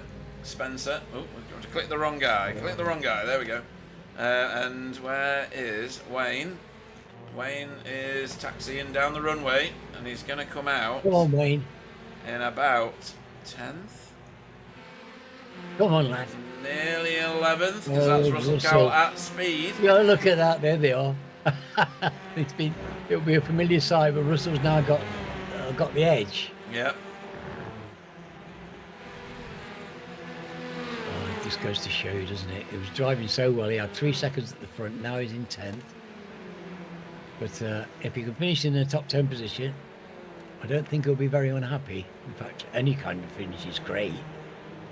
But a top 10, but he's certainly done himself the world of good with that drive.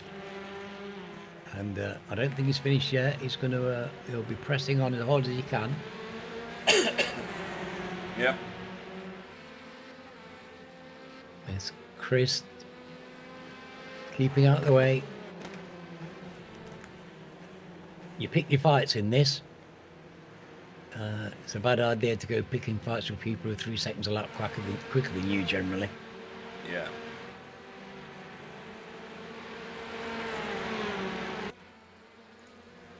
Oh. There we go. Oh, there's nothing being held back there, is there? Did you see that? It was sideways. So Martin Shirley gets himself a... Does he get... Yeah, he does get himself a lead lap point on his very first race with us. He's in pit road with the last of the pit stoppers, Pete Newman and Jay Corley. And there go the leaders, as they are now known, which is Spencer McCarthy and Miguel Freitas, the two championship leaders. With 9 minutes to go, 8 minutes to go. Good grief, it's ticking down fast. Sorry? Sam pitted, didn't he? Yeah, Sam's already pitted, yeah, but he is a whopping 4 seconds back down the road. Well, this is nobody's going to pull back Spencer McCarthy and Miguel Freitas. No, they're not. It's quite poignant that Sam has managed to have such a better race in the feature race than he did in the sprint. Yeah. David Johansson. Yes, just maybe he was out of sorts. But, maybe no practice, no time for it, something like that. Yeah. He's certainly found his mojo now, and that's what we want to see. He has, and David Johansson's ended up behind our ever fast Remy Malaberti. Where's the battle box gone? It always does that. There it is. Right. Remy Malaberti, again, the fastest Pro-Am car, the highest ranking Pro-Am car in this race. Russell Cowell is currently holding the second place moniker at the moment, and Wayne Douglas the third. And he led. 8th position for Wayne, fantastic driving. I know. And he's catching Russell, look at this, hand over fist. He is so rapid. Well, Russell couldn't catch him. No. But he is catching Russell, Yeah, if he can get by, getting by Russell is no easy thing. He's such a great defender. Yeah. Without ever doing anything ungentlemanly. He's just a matter of 6 inches where you put the car, 6 inches on the track can make all the difference. The guy can't get by you if you're just that 6 inches on his line.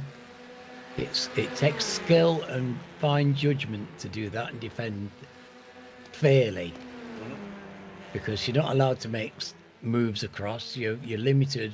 You're not allowed to do that. Nobody wants to see that anyway. Blocking. We don't do blocking.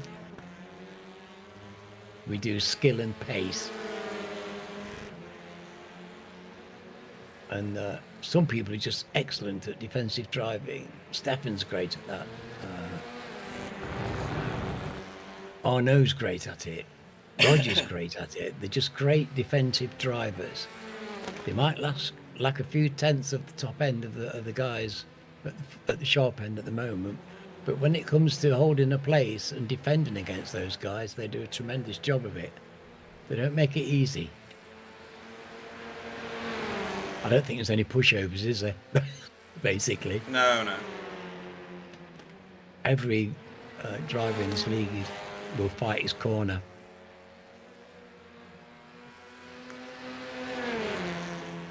Right, so Miguel really pressing the issue now. He knows he's only got 5 minutes left. I'm stuck on this pairing because you know what these are like. Any second, any little tiny mistake from Spencer. Oh, here we go. This might be it. No, Spencer's gone defensive. Again, Spencer, real life racer, has that in his genetics, really. Miguel is just super fast. There's nothing more to be said about that. We raced around his backyard last week and he didn't finish out on top the whole time, whereas around here he looks very, very impressive. He certainly does. But he always looks impressive to me. He's just outstanding drivers. These two are just outstanding drivers. They are, and you know, you look at how close these two race one another. Oh, wrong car. How close these two race one another. They are literally a Rizzler paper apart. For a lot of the lap, and Jamie Wilson's no different. David Johansson does it as well. Yeah. There's so many highly talented drivers in this league. Oh, that's just the kind of Robin wanted to see go through there. Yeah, that's a good one, wasn't it? That was nice. Oh, good beauty. There's quite a few battles on track at the minute. So Boyd is tussling with a much delayed Rene Earhart. Carl Hardy has got Pete Van Gool for company right behind him.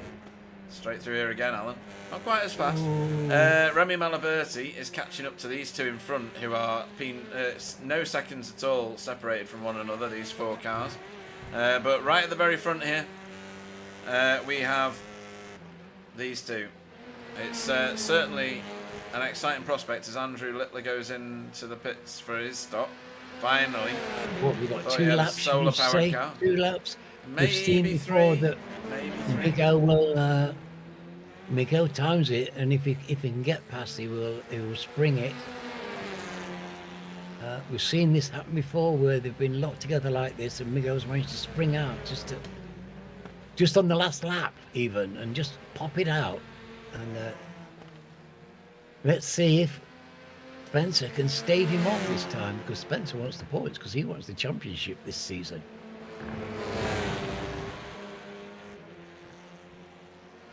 And they're heading the championship stakes in the pro class.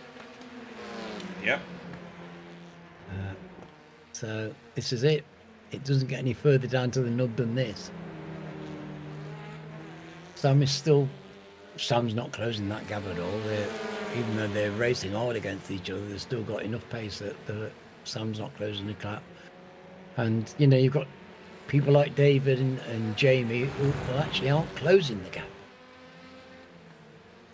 No, they're not. And I think this is the battle to keep watching, to be honest.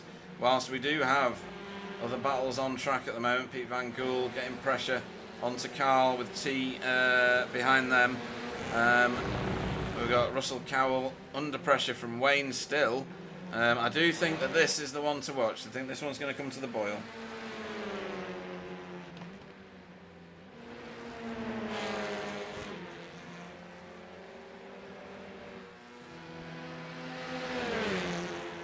I mean, you can tell that they're absolutely on it. I mean, they're both not doing the fastest laps of their races. 144s, there or thereabouts. Well, Spencer's on full defensive drive and is still lapping like grease lightning. And that's with a full defensive array behind him because he's got eyes in the back of his head at the moment. No wonder. But hello. Who's that coming to join in? I'm just surprised to see a work guard car coming in there. Yeah, Andy Littler. Yeah. I think he's just come out of the pits. By Andy, wasn't it? Well, that woke you up. Yeah. Oh, where are you, hang on. matey? Yeah, where's he gone? That's not the right line, Andy. There we go. He's about to get mobbed as well by this lot who are coming round here. Are we on the last lap or are we on the second lap? No, we must be on the last lap, surely. This is it. This is the last lap. Have you seen Barney?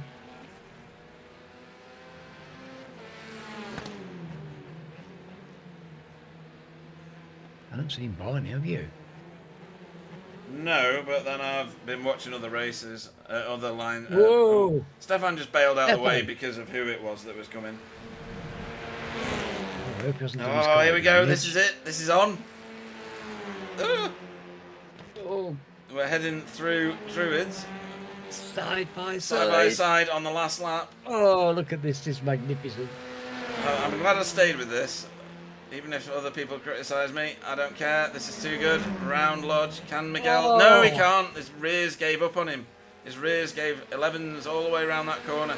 And Spencer takes the victory. What a race. That was brilliant. That was what a race. Absolutely stunning. We have got other battles going on. So we're going to split to them quickly. Pete Van Gool wants There's that a battle position. everywhere. Yeah. There isn't anywhere where there isn't a battle, Pete, is there? They're all at it. They are. Word. What a race that's been. Goodness me. That was a very close finish there. There's more going on, but these ones have got some gaps in them now. Arnaud Chenonnier around here in 19th at the minute. Same place he started, funnily enough. Yeah, well done. Yep, that was all very well done. What a race. I bet there's some sweaty bods around in their rigs up and down the country. I wonder if it's hot in Portugal.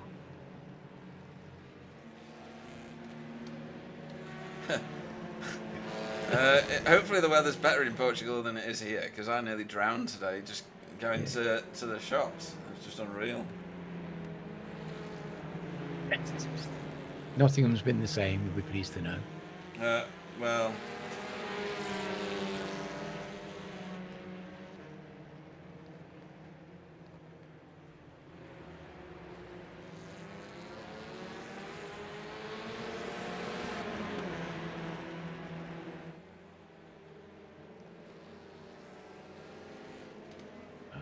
Some kind of a race, and still filtering in.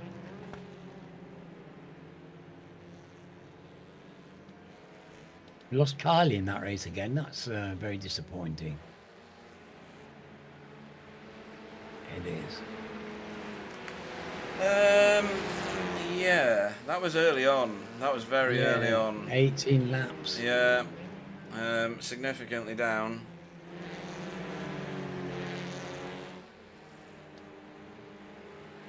Oh, hello. Someone saying hello to you, Pete. Where? Was, oh, with the flashing lights? No, I think they were just happy. I think they were just happy. We'll let them be happy. What have we got going on here? Oh, Gary Walsh is in the chat. Yeah, all these cars go into pits. That's a body sight, isn't it? It is. Like that. It's very civilised. It is. It's good when they finish the race and get back to pit road. There's quite a lot of them do it these days as well in this league. I mean, I like it. Yeah. How did Wayne Douglas? Oh, lose hello! Look at in that. 10 Is seconds? somebody getting a push over the line? Was that Yes. Chris getting a push over the line? It was Chris getting a shove. Yeah. I don't know that he's actually got across the line though, because it's not registered him as finished. So I don't know what's going on there. Oh, he's gone now anyway. So Wayne lost most of his time was it in pit road? I can't tell now. I think it was in pit road that he lost a lot of time. Well, The it's when he got approach and stuff. overtaken. Remember, it was And the it was overtakes, yeah. fault when Miguel and Spencer came by, where he was in the pit lane. They clearly had that much pace. They took that early pit stop and used the clear road and just the outstanding pace of the people there. They made that count. We've seen it happen so many times. Yeah. It's just the sheer pace of them, and you can only do what you can do. And these guys are superhuman sometimes. Yeah, they are. Right, let's go to the finishing order, and that'll show us the superhuman people. Oh, should have reset that after the first one. Spencer McCarthy takes home the win for the feature race for Hydro Race Geodesic in that wonderful, fantastic battle that we couldn't move away from, really, with Miguel Freitas almost defined by the very final turn on the track. For Impulse Racing. Sam Blees gets the third place on the podium in the end for Hydro Race Geodesic Racing, with David Johansson in fourth, not far behind him at all, half a second, and Jamie Jeffrey following them both home for Coupes and Convertibles Racing. And then on the back of that little group was Remy Malaberti, super fast here for a Pro-Am victory in sixth place overall for Boots and VDS by undercut. Russell Cowell finished 7th and second in class, respect 6th, and Wayne Douglas eventually finished 8th after leading the race for such a long time, and third in class. Pete Newman finished 9th on a recovery drive for Result Esports with Pure Sims. Jamie Wilson finished 10th for Team Chimera. Loic finished in 11th for Boots and VDS by undercut. Jay Corley finished 12th for Result Clothing. Martin Shirley finished 13th in his first feature race with us for RD Simsport. Cal Hardy finished 14th for Safeguard. Pete Van Gool was 15th for Result. Tony Walker 16th for Spectre 6th. And Dietmar Hoos was 17th for Cutting Corny. JB finished 18th for BSTV Pink. 19th was Arnaud Chenonnier, and top of his class for Air Smart Racing, so well done to him again. David Ayres finished 20th for Result Clothing. Roger Morton was 21st. Second in class as well for David Ayres. Roger Morton finished 21st for Safeguard, and Anthony Hilton, third in class, 22nd on track for Mellow Motorsport. Chris Needham finished 23rd for Air Smart Racing, with Rene Earhart in 24th after that first lap mishap with Chris Needham. For Cutting Corny TCR team, Fiona Siddons 25th for Workguard. Andy Littler 26th, her teammate. Stefan finished 27th. I really did wish for better for Stefan for VTS Esports, and Chris Dixon 28th as we saw him getting pushed over the line for Workguard by Result. He must have got a penalty, Alan, because he was higher up than that at one point. Yeah. Oh well. Still, he drove well tonight, Chris, and he'll be very happy. He did. Yeah, he was very happy with his performance. I think he did very. He looked very confident. His car looked good out there on the course. It looked very nicely handled. It did. There's a kind of nice feel with the car when the driver's confident and driving within themselves. There's a solidity to it. There's no edgy corners and wobbles and unforeseen shakes and bangs. It was very nice driving by Chris tonight. Yeah, it was. It was very good. I'm just trying to find where I need to be on my other screen. There we go. Right, so let's go and start the interview process. Sounds like an operation that you have in the hospital. Yeah, go on then. Right, let's speak first with a feature race winner, Spencer McCarthy. Good evening. Good evening. Good evening. Good evening. You know, You caught me in the shower. Yeah, I bet I did. I was going to say, I bet you're sweaty after that. Yeah. So 2 races where you had Mr. Freitas for close company. He did kind of get away from you in the first one, and you had mirrors full of David Johansson. Yep. For quite a long time, to be fair. You must have put a lot of energy into keeping him at bay. He was very fast tonight. But Miguel overhauled you in the first race, but you got him back in the second race. Just. And he really pushed that. So talk us through your first race first.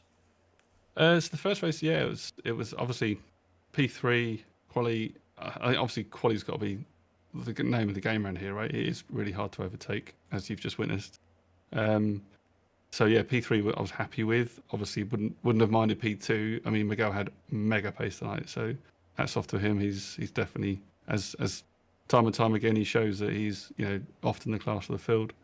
So yeah, third place was good, but I knew I just to try and my eyes are kind of one eye on the season, but obviously you can't just relax and settle into it gently. You've got to really get your elbows out and make sure you're up there. So yeah, I was just kind of looking for opportunities. David's obviously first race back for a while.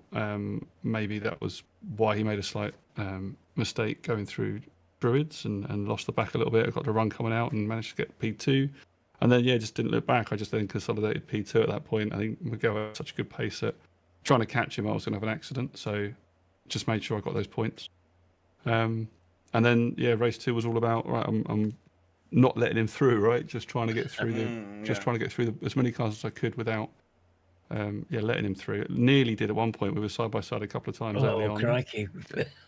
Weren't you just? Yeah, but quite early in the race where I think I was behind Jamie Jeffrey, and he was then trying to get past people, and he was then getting held up sometimes. So my run was getting, coshed, and then all of a sudden Miguel would then get the run, and it was like, where am I going to put my car that's the best place? And you just got to try and get that defensive driving going. I think we went side by side round corner before Shell Hairpin. What's that? Is it Island Bend? I can't remember what it's called now. What's the left You know hand? what? I'm not sure. I'm going to have to look it up. I've had a terrible time with corner names tonight, so. I know what it is, but I can't think of it. But Shell Oil's corner, I think it is. Is it Shell Oils? And you got the Shell Hairpin. Yeah, okay. Yeah, Shell Hairpin. That's it. Yeah. Yeah, so the one before the Shell Hairpin. Yeah, we were side by side. Island Bend. Island Bend. Yes, I thought. So I was around the outside going through there with him. I kind of thought, well, I'll give him the inside, thinking I'll have the inside for Shell Hairpin. So that must have been close going side by side around there. And yeah, we had a really great race in race 2. But yeah, race 1 was good. I mean, as I say, just got the points really.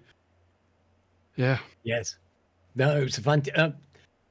That race 2 was something else, Spencer. Honestly, we were on the edge of our seats. It was so exciting, so skillful. The two of you going at it. You won't ever see anything better than that. I've never seen better iRacing than that. It was fantastic demonstration of skill, pace, car control. We loved it, and it was a wonderful thing to see. Thank you very much. Oh, you're welcome. You're welcome. It's great racing with someone like Miguel, as you can imagine, right? I can imagine, mate. I can. That's all I can do is imagine it. But well, I spatial can awareness. watching it. I mean, I think I've got fairly good spatial awareness, so I roughly know where I'm putting the car on the track. I know how much gap I'm leaving. He's the same, right? He knows what he's got to do to give the gap or give the room, and it's awesome racing with him. He's obviously super respectful. For an Iberian, that's quite rare. So let's try and keep him.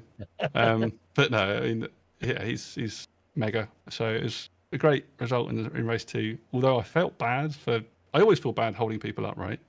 You never like being the defensive driver, but that's what you got to do sometimes, right?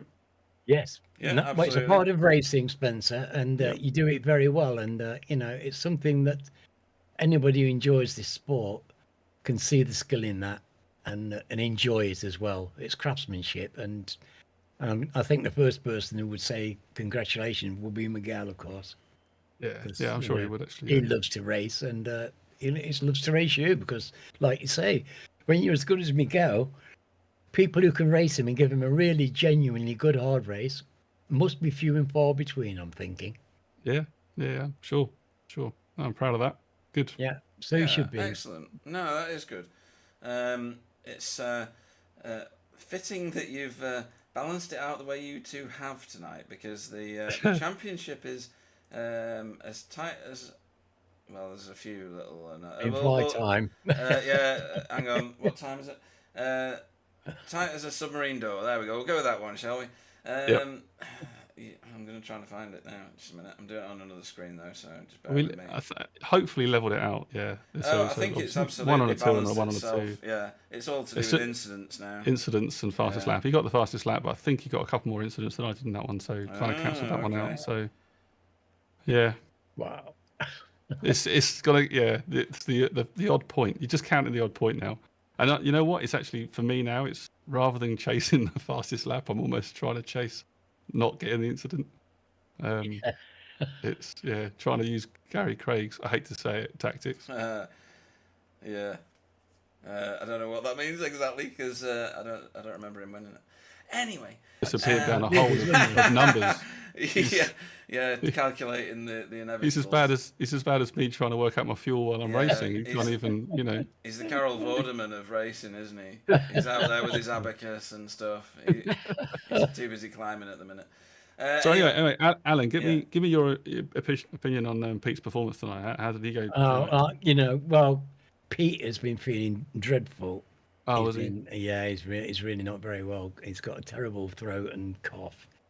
It's worse than last week, everything. So, to me, the fact that he's turned up, I think, deserves a gold star. Oh, fair dues, nice. And what's the age difference between you two, Alan? And Pete? I'm going to be 71 on July the 3rd, and I'm 21. Right, okay. 21. He's 21 as well. 21. Yeah. So, yeah. I mean, I think we're just looking at the Gen Z mentality, Alan. To be honest, it's a little sniffle, and I don't know if I can get out of bed today. I shall have you know that I am Generation X. Despite Gary Craig telling me I'm a boomer all the time, just because I'm on the border of it doesn't mean I'm a boomer, right? Anybody you want to shout out to before we let you go, and probably very much practice for wherever the hell it is we're next, because I can't remember. Yep. It is the last one. Mid-Ohio Sports Car Circuit, which is the most brilliant track ever, apart from Road Atlanta, because that is my favourite. Yeah, I think I like Mid-Ohio. Yeah, I have to remember it. I always get confused with that and Canadian Tire, and then Barber.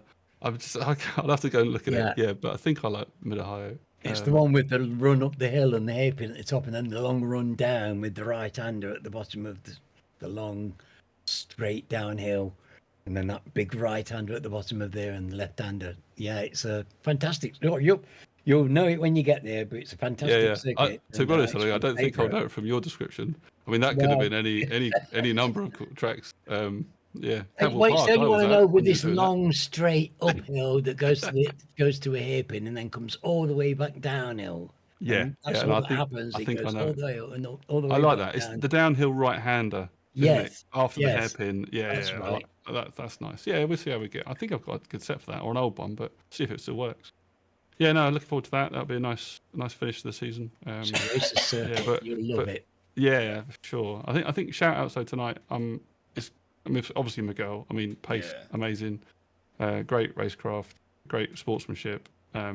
He's a legend to have with us. I'm really happy the season's got him in it.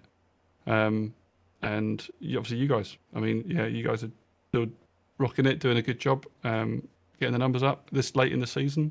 So you should be proud of yourselves. And that's it. Awesome stuff. And shout out to Sam, teammate Sam. Good shout out to him. Yeah. Well, Sam did well in the second race, didn't he? He had a bit of a bummer on the first, but he did very well in the second race. Participation award for the first one, but by his standard, I mean, he's usually like, the thrust and the cut with you guys at the very, very front.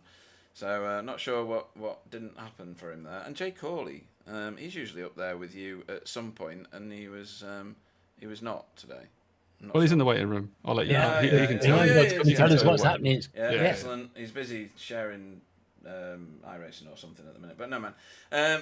We will look forward to seeing you racing against Miguel in the hottest of season closing races next week at Mid-Ohio. The next season of TCR Challenge is available for sign-ups now. So off you pop and get yourself registered, Spencer.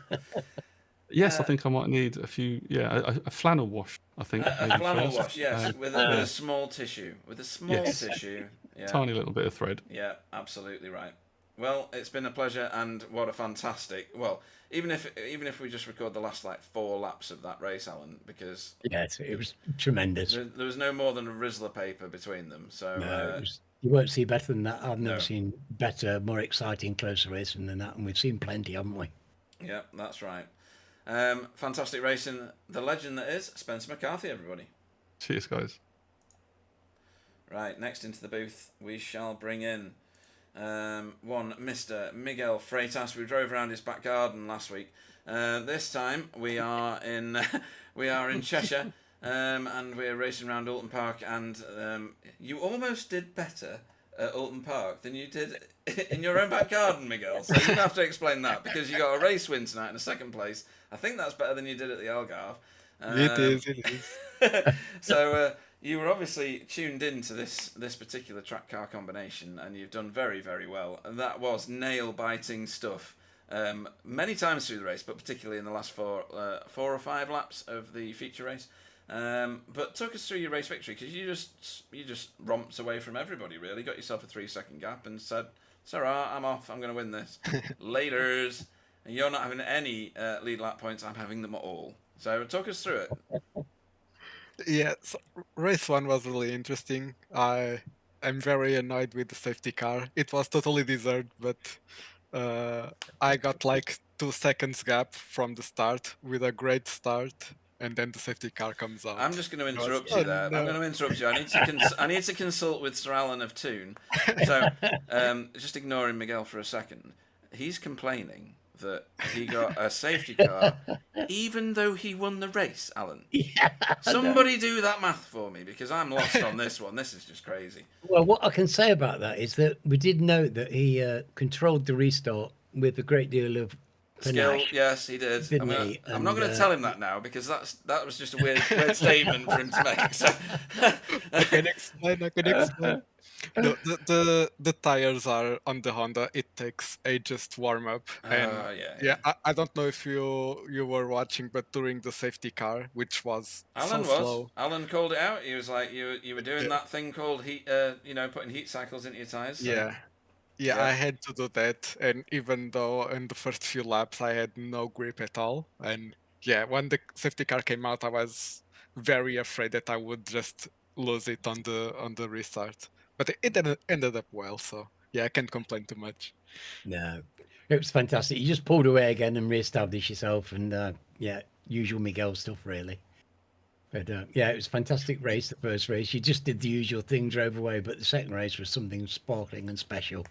The early pit stop that gave you that bit of space, and then of course everything falls into place. Everybody's going in the pits, and you're getting nearer and nearer the front, and bang, you're there, and you and Spencer going at it. It's one of the greatest sights in iRacing for me. And brilliant performance, and I don't think anybody couldn't have. The people watching the replay are going to be thrilled with it. All the drivers that were out on there tonight should be thrilled, because the level of skill, the amount of times the cars were saved was brilliant, and you were right in the thick of it, matey. Yeah, it was a crazy second race. But yeah, I think I was the fastest car on track, but to get in front, I had to overtake Spencer, which is probably the hardest guy to overtake. Yes, So yes. yeah, I tried a lot of times. I made it side by side quite sometimes, but never made it stick. He was Oh, just defending yeah, so well. it was so close, wasn't it? Goodness me, we're on the edge of our seats. It was magnificent stuff. It really was, and yes, Spencer was the first to say that you were the man with the pace of the night, and he had to defend like a demon to keep you behind him. Yeah, But he made for a great race for us, I've got to tell you. yeah. I was hoping at the start of the race that I could use the traffic to get ahead of him, but he's also the fastest when on traffic on the start of the races. He was just making the moves, and I was getting stuck behind other people. But it was so much fun. Then I had I think a good timing for the pit stop. No one went in with me. I managed to skip most of the pack in front of me, but yeah, Spencer had a much faster pit stop than me, and he was just there, and he did his job, defended. And yeah, it was awesome. It was so fun. My goal was to get ahead of him both races to see if I had a chance to win the championship. But yeah, he did a brilliant job. Well, you don't know. He might get written off completely next week, and that might open the door for you. But yeah, he's done a great job. You're very, very similar in the way that you get through the crowds of cars and through the traffic. You approach it both very, very calmly and with a great deal of skill and patience, which is everything that you need really to do that job. But yes, tonight you both got yourselves a race victory, but let's focus on you because that was a magnificent performance in the first race, and to put pressure on Spencer McCarthy like that is remarkable. It's off to Mid-Ohio next, Miguel, for the last race of the season. It's definitely a racetrack for overtaking. There's many opportunities on there. I don't remember whether you've raced that with us though yet. You'll have done I loads don't of know. races on it, I'm sure. Yeah, I've raced it a lot. I really like the track, but I can't remember if I did it on this league. Okay. Well, we shall be looking forward to seeing you there because it's another, like here, it's a real racers circuit, isn't it? And it's something to relish already. I'm licking my lips already. Yeah, it's an awesome track, and yeah, it will be much fun, I'm sure. Awesome stuff. In that case, we will let you go and start your practice at Mid-Ohio, and we will see you racing next week. Miguel Freitas, everybody. See you. Yeah, many thanks.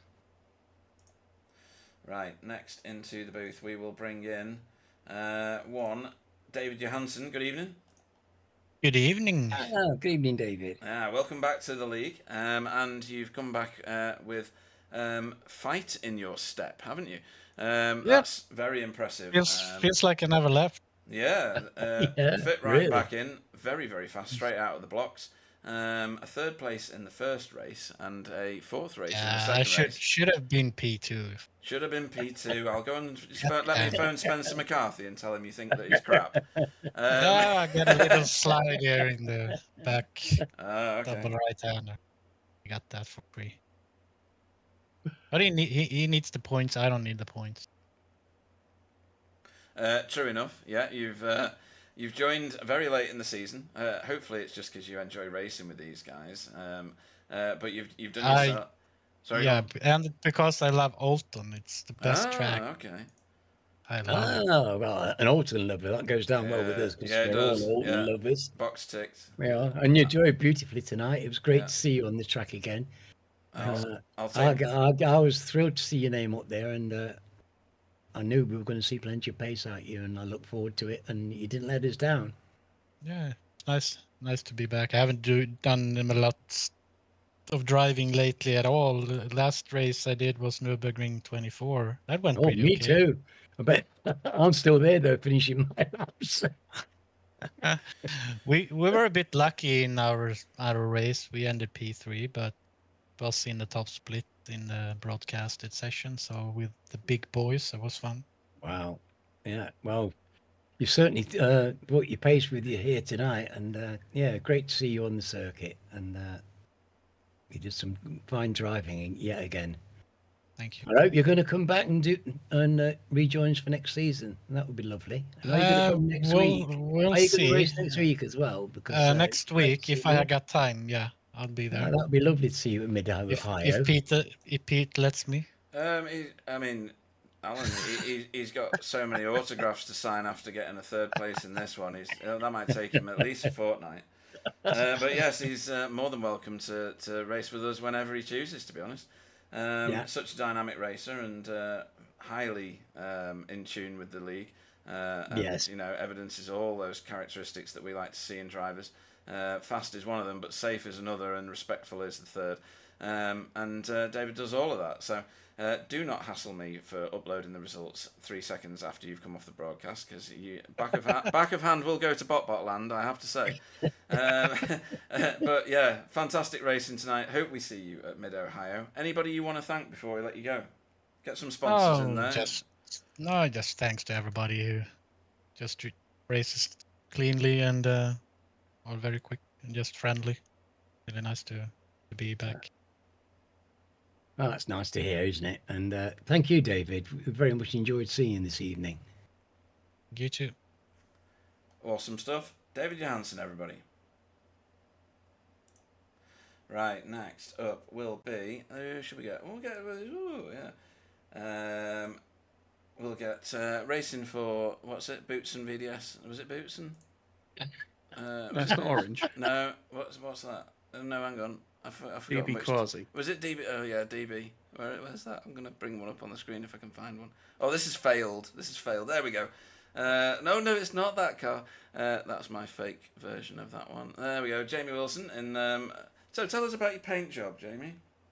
Well, did you see what I put on the bonnet for you? What? No. Hilariously, I kind of What knew is that you that? wouldn't, which makes it even better. I put it on rear chase and zoom in. Rear chase. Why isn't rear chase working? Rear chase doesn't work. There we go. What is that? Okay, yeah. Very Bigham's funny. binos. Yeah.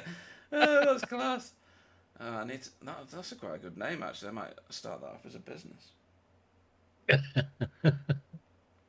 I like the Your issue, colours. you've been I locked love in your that. I love that binoculars shade all of the way green. through. Looks cool. It, I it can't does read what it actually look says good. Is this without going my to be? glasses. Is this going to be a permanent change? No, I of, only did it to muck around. You were just seeing if I'd actually changed the paint pack, weren't you? But And let's, that as well. let's have a look at where you finished tonight. So in the first race, 16th. That's a bit south of where we've seen you in recent races. Was it pack racing? Was it where you qualified? So I know you like this track, so you know. I do like this track. Yeah, I just didn't get any practice. I had to take a phone call during practice, so I only did about 2 laps, and one of those was an out lap. So yeah, qualifying was my practice, and I didn't quite get in the swing of it through that. So yeah, started maybe a bit lower than I should have done, and then yeah, it was very, very, very, very, very, very busy. Yeah, the track was very full. 30 cars around this track means there's no space really for free time, especially with the people that you were racing with. But in the second of tonight's races, up 6 places from the start, top 10 finish, did very well up at the top end of your class. Did you get a podium? I can't remember. It doesn't show me now on the screen. That's Not all. sure. I think it was 4th or something. I think. Remy, then Wayne, then you. So a podium tonight for your class. There you go. Excellent stuff. Well done. Well, the objective was beat Carl. Well, you did that. Yeah. Although I got a bunch of stupid incidents in race 2 particularly. That was gonna be my next probably question. offset it. Maybe. But you beat him in both races, only by 1 position in the first race, but by a bagful in the second, by 4 actually. So let's see where that transpires after David Johansson chases me for an update of the points before I've even had a chance to do it. Yeah, I'm just going to say that again. I'm joining that club now because I'm actually invested in it now. Excellent, good stuff. In your charge for the top of the Pro-Am standings, and obviously with 1 race to go, it's at Mid-Ohio, which is a racetrack I think you like. I think we've had this conversation before. Yeah, as Alan will remember from recent history, we just did the MX-5 race around there recently. Right, Which was another case where I got about half a lap of practice in for that one, and I ended up doing reasonably all right at it. So, yeah, that's a very good track for racing. You know, getting into China Beach, you can make moves on the inside or the outside down there. So, but yeah, my prime directive is going to be cover your ears, Alan, to get as far ahead of Carl as physically possible. That's swearing in Alan's world. Yeah, because I need to exercise my my champion's choice to destroy Watkins from any potential schedule. So. Cool. That's brilliant. Yeah, that's strategic planning, isn't it? Yeah, I'm thinking ahead. I've got to find a stupid track to put it at as well if I get it. So, and of course I get a postage stamp. I mean, a trophy. Well, yes, you do get a postage stamp. So yeah, it's quite a big I'm postage fighting stamp, for that. mind. You got one last season, didn't you? No. No, you didn't. Did you? You missed out. Oh. Yeah. Nope. Oh well, that can gather dust somewhere. But yes, we shall discuss all that next week because, as you already know, well, no, you don't know. So season 17 is available for you to sign up as well as the V8 one, which I never mentioned, of course. Anybody you want to shout out to before we let you go? Yeah, shout out to everyone I was racing around. It was all good stuff. There was the new chap whose name escapes me. Martin. Martin Shirley, is it? Yeah. Yeah. He seemed to be up at the front a lot, I noticed. So yeah, fair play to him. He did very well. Yep. And yeah, yourselves are putting it on, and and your lungs for Yeah, I holding know. out up to this point. I do have to thank Alan at this point because he's covered the interviews very, very well. Because every time I talk for more than just a few minutes, I am barking down the microphone, and it's beginning to annoy the hell out of me. And I think he can tell that in the tone of my voice when I'm talking about it. So, thank you, Alan. You've saved me from doing myself many, many personal harms. I'm but- not much of If an there's any consolation- interviewer. Sorry. I'm a great interjector. Yes, you are. Yeah. Yes, you are. An intelligent interjector at that. If there's any consolation, everyone else finds it much more annoying than you do. Well, yes, this is true. So, yeah, we will look forward to seeing you out at Mid-Ohio, fighting it out with Carl Hardy, most likely. I don't think anybody else is in that picture now that you've had this race between the two of you, or these two races. And we will look forward to seeing you duking it out next week. Jamie Wilson, everybody. Cheers, guys. You're well done, Jamie. Right then, and last up in her usual place in our interview queue is Fiona Siddons. Good evening. Good evening. Evening, Pete. So, Good evening, Alan. race 1 was a bit of a rough ride for you, wasn't it? Because you were involved in that crash right at the very start. You Yes, got yeah. punished by the iRacing gods in the safety car because if you pit, then it'll hold you a lap down. If you pit straight away, if you do a lap and then pit, it doesn't. But I don't think you had any options because I think your car was undrivable, right? Yeah, I went through the hairpin all right, straightened up to head to the chicane, and it just threw itself left.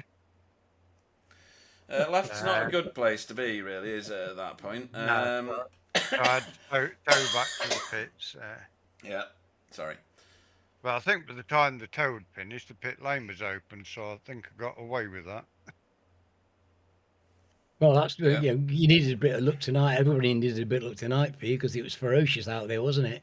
It was good fun though. Yeah. Oh my word, we've seen some great racing, and anybody on that track, I can't imagine anybody didn't have a lot of fun. To be honest, it was exciting and tense and full of good stuff.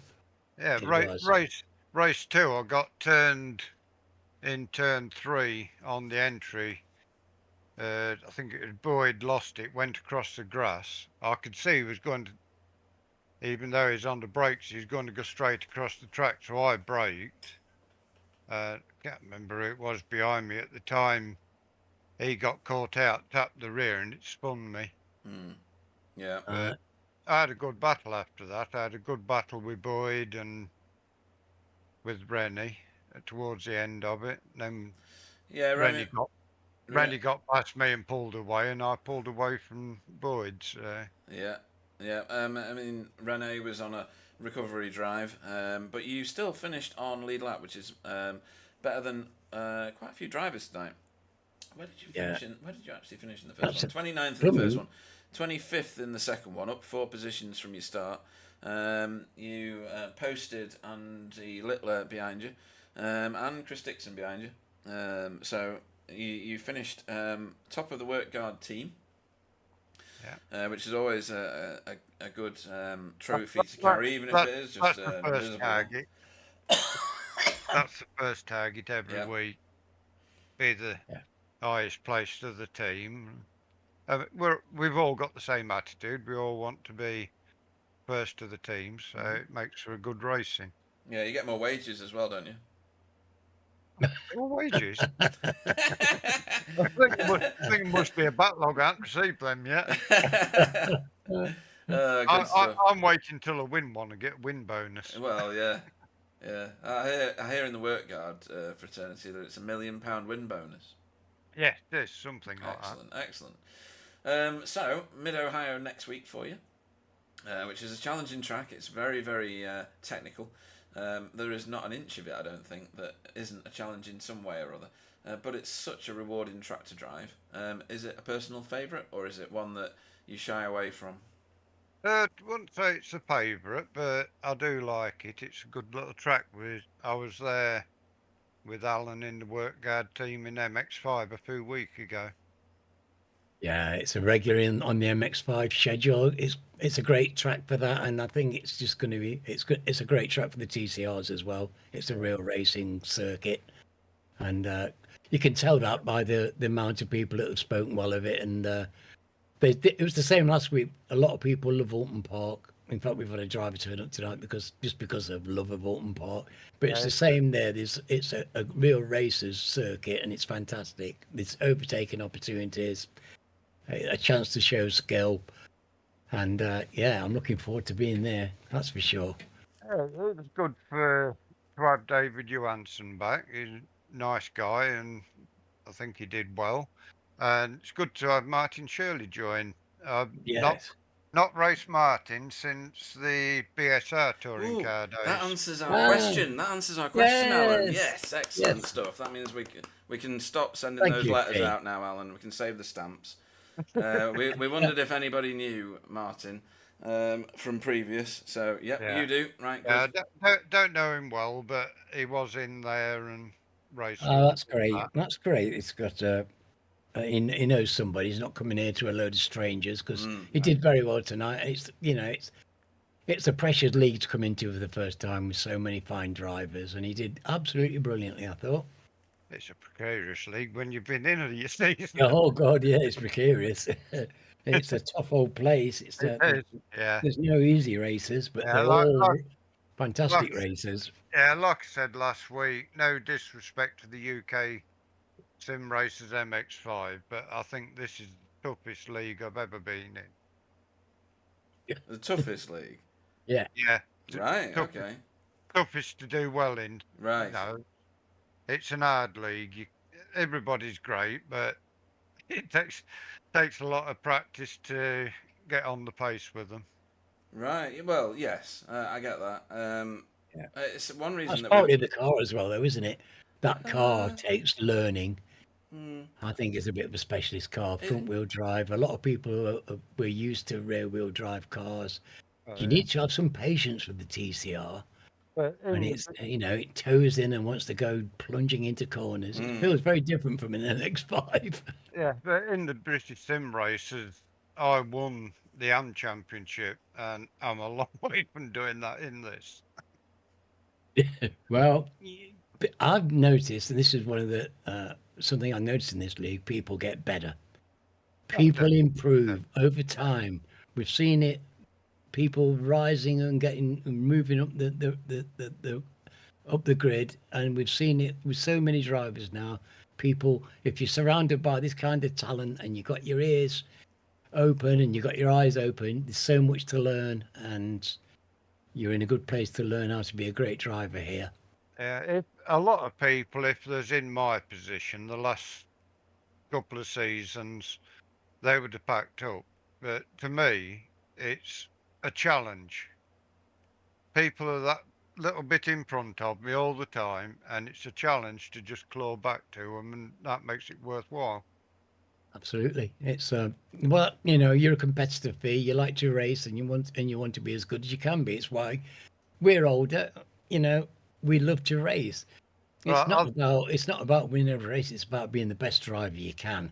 Exactly I think you found out how competitive I was, Alan, in N24 when I was heartbroken when I got up the back with that Porsche. And we've heard about the Porsche. The Porsche needs to die. Oh, I was absolutely heartbroken. It was a bit gutting. It was just because it was so unnecessary. But it was a bonny weekend. It was my last 24-hour race, and it was a great way to go out. And I loved it. As well. Yeah, no, it was lovely to be with my teammates, and I think they're magical.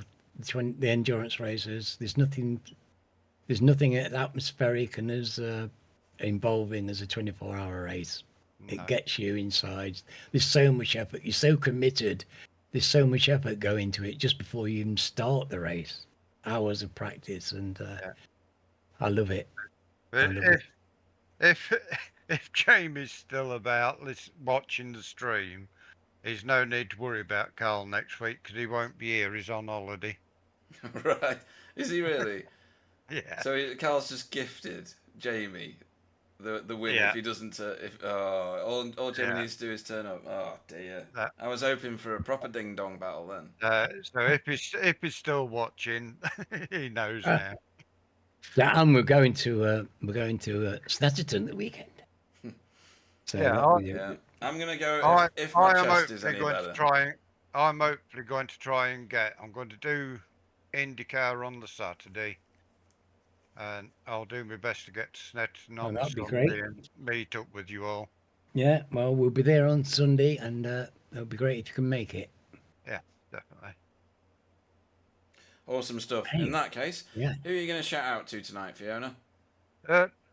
Someone I forgot about last night, Andy Littler. Last night in the MX5s, he sat behind me in every race because I needed the points towards the championship and he didn't. So thank you to him for that. And I forgot last night. Well, that's nice. Well, yeah, that is nice. Yeah. That's Sorry, a bit Alan. about the work God spirit, and no, right.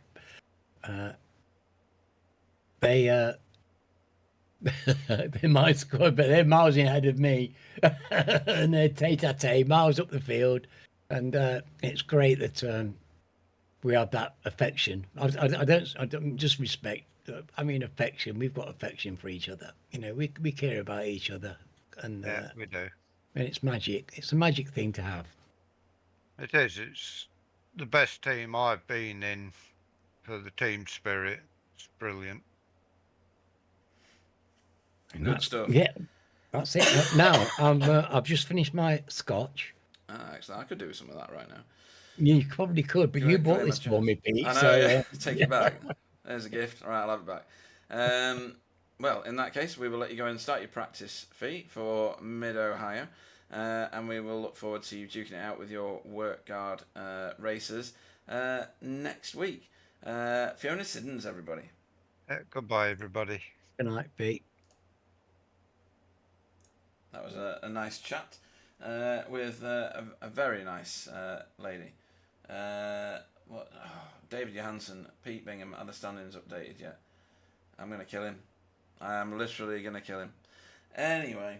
Well, tonight's been Jay had to go. It's a shame that Jay had to go. We didn't get the chance to pin his ears back. I know. Yeah, exactly. Yeah.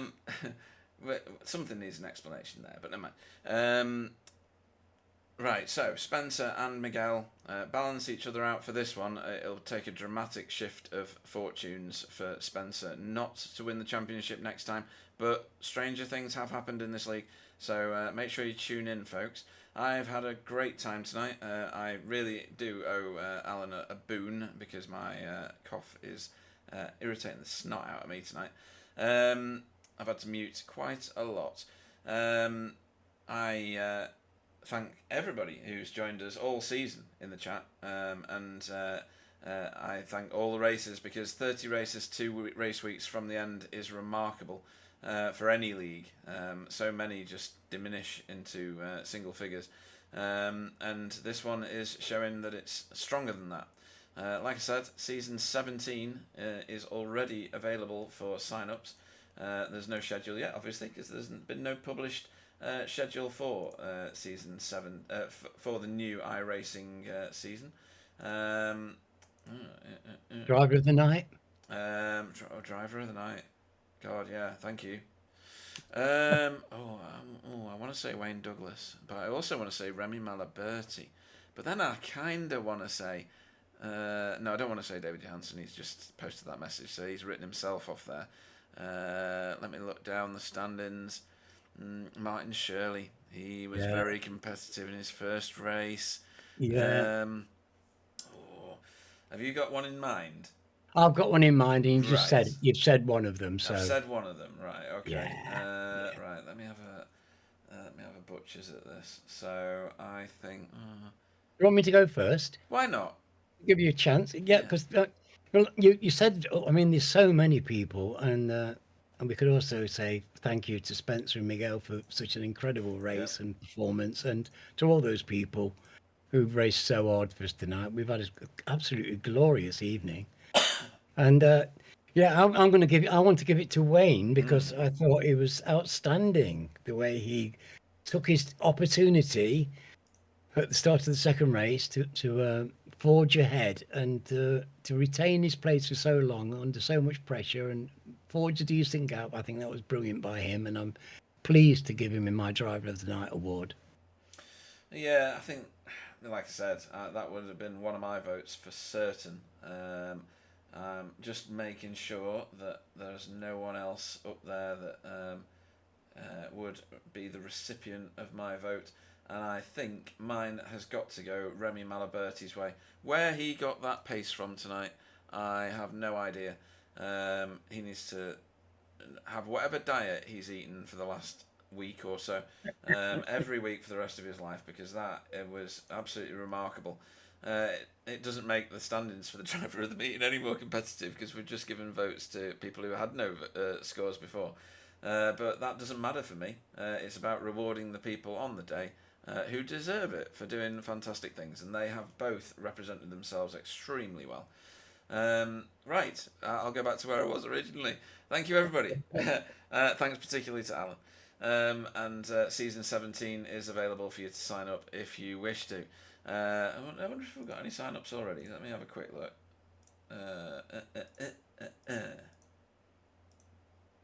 No. Oh yeah, Fiona. It just took a while to pop up. So yeah, we've got one in season 17 already. Brilliant stuff. And I'll hand you over to Alan now to say his thanks. But we'll see you all next week at Mid-Ohio, and it's going to be a rip-roarer of a season finale. Yes, it is. Mid-Ohio is a fantastic circuit. It's a racer's circuit. These guys will turn it on for sure. It's the last race. They've had 12 exciting meetings. It's going to be an awesome evening, and I can't wait for it. I think everybody can say that we've just had an outstanding night. Last week was amazing, and I didn't think we'd get much better than that, but I do believe tonight I've seen some of the best racing I've ever seen in iRacing, and I've seen a lot of it, and that was fantastic. I hope you enjoyed it as much as I did, and it was a pleasure to have your company, and I'll see you next week. Thank you very much.